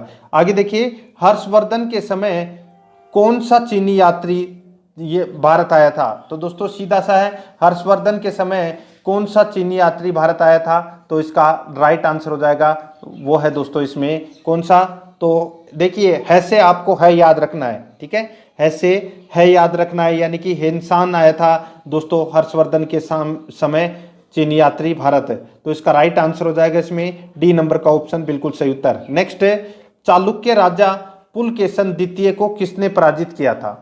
चालुक्य राजा पुलकेशिन यानी कि पुलकेशिन द्वितीय को पराजित किसने किया था। तो इसका राइट आंसर हो जाएगा वो है दोस्तों इसमें किसने, तो नरसिंह वर्मन ने, नरसिंह वर्मन प्रथम ने दोस्तों पराजित किया था। तो इसका राइट आंसर हो जाएगा इसका बिल्कुल सही उत्तर बी नंबर का ऑप्शन बिल्कुल सही उत्तर हो जाएगा। ठीक है, और चालुक्य वंश का संस्थापक कौन था, तो वो है पुलकेशिन प्रथम, ये भी आपको इसमें याद रखना है। आगे देखिए दोस्तों इसमें किस व्यक्ति को द्वितीय अशोक कहा जाता है, यानी कि द्वितीय अशोक किसको कहा जाता है। तो ये कहा जाता है दोस्तों हर्षवर्धन को, हर्षवर्धन को द्वितीय अशोक कहा जाता है। तो अपना राइट आंसर हो जाएगा इसमें डी नंबर का ऑप्शन बिल्कुल सही उत्तर हो जाएगा। आगे देखिए इसमें 10 नंबर प्रश्न है, बाणभट्ट किस सम्राट के दरबारी कवि थे। बाणभट्ट किस सम्राट के दरबारी कवि थे। तो इसका राइट आंसर हो जाएगा वो है दोस्तों हर्षवर्धन के। हर्षवर्धन का दरबारी कवि कौन था, बाणभट्ट, याद रखना सी नंबर ऑप्शन बिल्कुल सही उत्तर। नेक्स्ट 11 नंबर का प्रश्न है, हर्ष एवं पुलकेशिन द्वितीय के मध्य हुए संघर्ष की जानकारी कहां से मिलती है। ठीक है, बहुत ही अच्छा प्रश्न है। हर्ष एवं पुलकेशिन द्वितीय के मध्य हुए संघर्ष की जानकारी कहां से मिलती है। तो ये मिलती है दोस्तों ऐहोल अभिलेख से। ठीक है, यानी कि ऐहोल अभिलेख का संबंध है वो पुलकेशिन द्वितीय से और हर्ष से है। तो इसका राइट आंसर हो जाएगा इसमें 1 नंबर का ऑप्शन बिल्कुल सही उत्तर हो जाएगा। ठीक है, आगे देखिए 12 नंबर का प्रश्न, प्रतापशील, हूण हरिण केसरी, महाराजा धीराज नामक उपाधियां निम्न में से किसकी थी। तो ये तीनों उपाधियां प्रतापशील, हूण हरिण केसरी, महाराजा धीराज, ये तीनों उपाधियां किसकी थी। तो ये थी दोस्तों प्रभाकर वर्धन की। किसकी थी, प्रभाकर वर्धन की ये तीनों उपाधियां थी। तो इसका राइट आंसर हो जाएगा इसमें बी नंबर का ऑप्शन बिल्कुल सही उत्तर। आगे देखिए इसमें 13 नंबर का प्रश्न है, सम्राट हर्ष ने अपनी राजधानी थानेश्वर से कहां स्थानांतरित की थी। ठीक है, सम्राट हर्ष ने अपनी राजधानी थानेश्वर से कहाँ स्थानांतरित की थी? तो इसका राइट आंसर हो जाएगा वो है दोस्तों कन्नौज। ठीक है, सी नंबर का ऑप्शन बिल्कुल सही उत्तर हो जाएगी। ठीक है, हो जाएगा। हर्षवर्धन ने अपनी राजधानी है वो थानेश्वर से विस्थापित कर कन्नौज में स्थापित की थी, ये आपको इसमें याद रखना है। तो इसका राइट आंसर सी नंबर का ऑप्शन हो जाएगा। और ये हर्षवर्धन है, ये कौन से वंश का शासन है, कौन से वंश का शासक है? तो ये पुष्यभूति वंश का शासक है हर्षवर्धन। ठीक है, सी नंबर ऑप्शन बिल्कुल सही उत्तर हो जाएगा। आगे देखिए इसमें शकलोत्तरापत नाथ, देखिए शकलोत्तरापत नाथ किसे कहा गया है? तो ये कहा गया है दोस्तों किसे? ये हर्षवर्धन को कहा गया है। तो इसका राइट आंसर इसमें बी नंबर का ऑप्शन बिल्कुल सही उत्तर हो जाएगा। आगे देखिए दोस्तों, इसमें हेनसान ने किसे शिलादित्य कहा है? हेनसान ने किसे शिलादित्य कहा है? तो इसका राइट आंसर हो जाएगा वो है दोस्तों इसमें हर्षवर्धन को शिलादित्य कहा है हेनसान ने। तो इसका डी नंबर ऑप्शन बिल्कुल सही उत्तर हो जाएगा। 16 नंबर का प्रश्न है, इसमें देखिए गुप्त वंश के ह्रास के पश्चात उत्तर भारत में बड़े भाग का पुनर्गठन किसने किया? गुप्त वंश के ह्रास के पश्चात उत्तर भारत में बड़े भाग का पुनर्गठन किसने किया? तो इसका राइट आंसर हो जाएगा वो है दोस्तों इसमें कौन सा? तो वो है इसमें हर्षवर्धन ने। तो इसमें सी नंबर का ऑप्शन बिल्कुल सही उत्तर हो जाएगा। आगे देखिए, इसमें 17 नंबर का प्रश्न है, बंगाल का कौन सा शासक हर्ष के समकालीन था? तो बंगाल का कौन सा शासक हर्ष के समकालीन था? तो ये था दोस्तों शशांक। ए नंबर का ऑप्शन बिल्कुल सही उत्तर हो जाएगा। आगे देखिए, इसमें 18 नंबर प्रश्न है, चालुक्य शासक पुलकेशिन द्वितीय ने किस नदी के किनारे हर्षवर्धन को परास्त किया था? चालुक्य शासक पुलकेशिन द्वितीय ने किस नदी के किनारे हर्षवर्धन को परास्त किया था? तो इसका राइट आंसर हो जाएगा वो है दोस्तों कौन सी नदी के किनारे? तो वो है नर्मदा नदी के किनारे। सी नंबर का ऑप्शन बिल्कुल सही उत्तर हो जाएगा। 19 नंबर प्रश्न है, हर्ष के शासनकाल में उत्तर भारत का सबसे महत्वपूर्ण शहर कौन सा था? हर्ष के शासनकाल में उत्तर भारत का सबसे महत्वपूर्ण शहर कौन सा था? तो इसका राइट आंसर हो जाएगा वो है कन्नौज। सी नंबर का ऑप्शन बिल्कुल सही उत्तर हो जाएगा कन्नौज। आगे देखिए, हर्ष की जीवनी किसने लिखी थी? तो हर्ष की जीवनी है वो दोस्तों किसने लिखी थी? तो ये लिखी थी दोस्तों बाणभट्ट ने। बी नंबर का ऑप्शन बिल्कुल सही उत्तर हो जाएगा बाणभट्ट। आगे देखिए दोस्तों, इसमें 21 नंबर प्रश्न है, हर्षवर्धन अपनी धार्मिक सभा कहाँ किया करता था? हर्षवर्धन अपनी धार्मिक सभा है वो कहाँ किया करता था? तो ये किया करता था दोस्तों प्रयाग में। बी नंबर का ऑप्शन बिल्कुल सही उत्तर हो जाएगा। आगे देखिए, वर्धन वंश की राजधानी थानेश्वर किस प्रदेश में स्थित है? वर्धन वंश की राजधानी थानेश्वर किस प्रदेश में स्थित है? तो दोस्तों ये हरियाणा में है। कहाँ पर है? हरियाणा में। बी नंबर का ऑप्शन बिल्कुल सही उत्तर हो जाएगा। आगे देखिए, 23 नंबर प्रश्न है, हर्षवर्धन की बहन राज्यश्री का विवाह किसके साथ हुआ था? हर्षवर्धन की बहन राज्यश्री का विवाह किसके साथ में हुआ था? तो इसका राइट आंसर हो जाएगा दोस्तों वो है मोकरी नरेश ग्रहवर्मा के साथ में। मोकरी नरेश ग्रहवर्मा के साथ में दोस्तों राज्यश्री का विवाह हुआ था। तो बी नंबर ऑप्शन बिल्कुल सही उत्तर हो जाएगा। 24 नंबर प्रश्न है, इसमें देखिए, हर्षवर्धन के अग्रज राज्यवर्धन सेकंड की हत्या किसने की थी? हर्षवर्धन के अग्रज राज्यवर्धन सेकंड की हत्या किसने की थी? तो इसका राइट आंसर हो जाएगा वो है दोस्तों इसमें गौड़ नरेश शशांक ने। गौड़ नरेश शशांक ने। तो इसमें बी नंबर का ऑप्शन बिल्कुल सही उत्तर हो जाएगा। आगे देखिए, इसमें 25 नंबर प्रश्न है, हर्षवर्धन ने 606 ईस्वी में हर्ष संवत की स्थापना किस उपलक्ष्य में की थी? देखिए, इसमें हर्षवर्धन ने 606 ईस्वी में हर्ष संवत की स्थापना किस उपलक्ष्य में की थी? तो इसका राइट आंसर हो जाएगा वो है दोस्तों अपने राज्यारोहण के उपलक्ष्य में हर्ष संवत की स्थापना की थी। तो इसका राइट आंसर हो जाएगा इसमें ए नंबर का ऑप्शन बिल्कुल सही उत्तर। नेक्स्ट 26 नंबर प्रश्न है, इसमें देखिए, कौन वर्धन वंश की राजधानी थानेश्वर से कन्नौज ले गया? तो मैंने आपको अभी थोड़ी देर पहले बताया था, हर्षवर्धन ने अपनी राजधानी थानेश्वर से विस्थापित कर कन्नौज में स्थापित की। तो इसका राइट आंसर हो जाएगा ए नंबर ऑप्शन बिल्कुल सही उत्तर हो जाएगा हर्षवर्धन। आगे देखिए, इसमें कन्नौज किस प्रदेश में स्थित है? तो कन्नौज है, देखिए अभी मैंने आपको बताया था थानेश्वर। थानेश्वर कहाँ पर है? तो ये हरियाणा में है। और कन्नौज कहाँ पर है? तो ये उत्तर प्रदेश में है। तो इसमें ए नंबर का ऑप्शन बिल्कुल सही उत्तर हो जाएगा। आगे देखिए, हेनसान की भारत में यात्रा के समय सूती कपड़ों के उत्पादन के लिए सबसे प्रसिद्ध नगर था? हेनसान की भारत में यात्रा के समय सूती कपड़ों के उत्पादन के लिए सबसे प्रसिद्ध नगर कौन सा था? तो ये था दोस्तों इसमें कौन सा? तो वो है मथुरा। बी नंबर का ऑप्शन बिल्कुल सही उत्तर हो जाएगा, मथुरा। आगे देखिए, कवि बाणभट्ट निवासी था। तो कवि बाणभट्ट है ये कहाँ का निवासी था? तो ये निवासी था दोस्तों कहाँ का? तो ये थानेश्वर का निवासी था कवि बाणभट्ट। थानेश्वर कहाँ है? हरियाणा में। ठीक है, आगे देखिए, नागानंद का रचनाकार कौन था? नागानंद का रचनाकार है वो दोस्तों कौन था? तो वो था दोस्तों इसमें हर्षवर्धन। बी नंबर का ऑप्शन बिल्कुल सही उत्तर हो जाएगा। 31 नंबर प्रश्न है, इसमें देखिए, सम्राट हर्षवर्धन ने 2 महान धार्मिक सम्मेलनों का आयोजन किया था। इसमें देखिए, सम्राट हर्षवर्धन ने 2 महान धार्मिक सम्मेलनों का आयोजन किया था। तो वो कन्नौज व प्रयाग में किया था, कन्नौज व प्रयाग में। ए नंबर का ऑप्शन बिल्कुल सही उत्तर हो जाएगा। आगे देखिए, इसमें नागानंद इसमें देखिए रलावली व प्रियदर्शिका नाटकों के रचनाकार थे। तो यहाँ पे देखिए नागानंद रत्नावली है, ठीक है, रत्नावली। नागानंद रत्नावली एवं प्रियदर्शिका नाटकों के नाटककार थे। तो कौन थे? तो इसका राइट आंसर हो जाएगा वो है दोस्तों हर्षवर्धन। डी नंबर का ऑप्शन बिल्कुल सही उत्तर हो जाएगा। आगे देखिए, गुर्जरों को किस शासक ने पराजित किया था? गुर्जरों को किस शासक ने पराजित किया था? तो दोस्तों हर्षवर्धन ने पराजित किया था गुर्जरों को। तो इसमें सी नंबर ऑप्शन बिल्कुल सही उत्तर। नेक्स्ट है, आज भी भारत में हेनसान को याद करने का मुख्य कारण क्या है? आज भी भारत में हेनसान को याद करने का मुख्य कारण क्या है? तो वो है सी यूकी की रचना की थी हेनसान ने, ठीक है, जिसमें भारतीय इतिहास के बारे में जानकारी मिलती है। तो इसमें डी नंबर का ऑप्शन बिल्कुल सही उत्तर हो जाएगा। आगे देखिए, हर्षवर्धन के विजयी जीवन में एकमात्र पराजय देने वाला पुलकेशिन द्वितीय कहाँ का शासक था?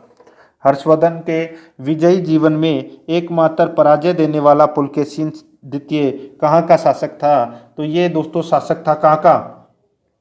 तो ये वातापी या बदामी का शासक था। तो इसमें ए नंबर ऑप्शन बिल्कुल सही उत्तर हो जाएगा। नेक्स्ट है, हर्षवर्धन ने अपनी पुत्री का विवाह वल्लभी नरेश से किया, जो कि उसकी एक बड़ी कूटनीतिक उपलब्धि थी।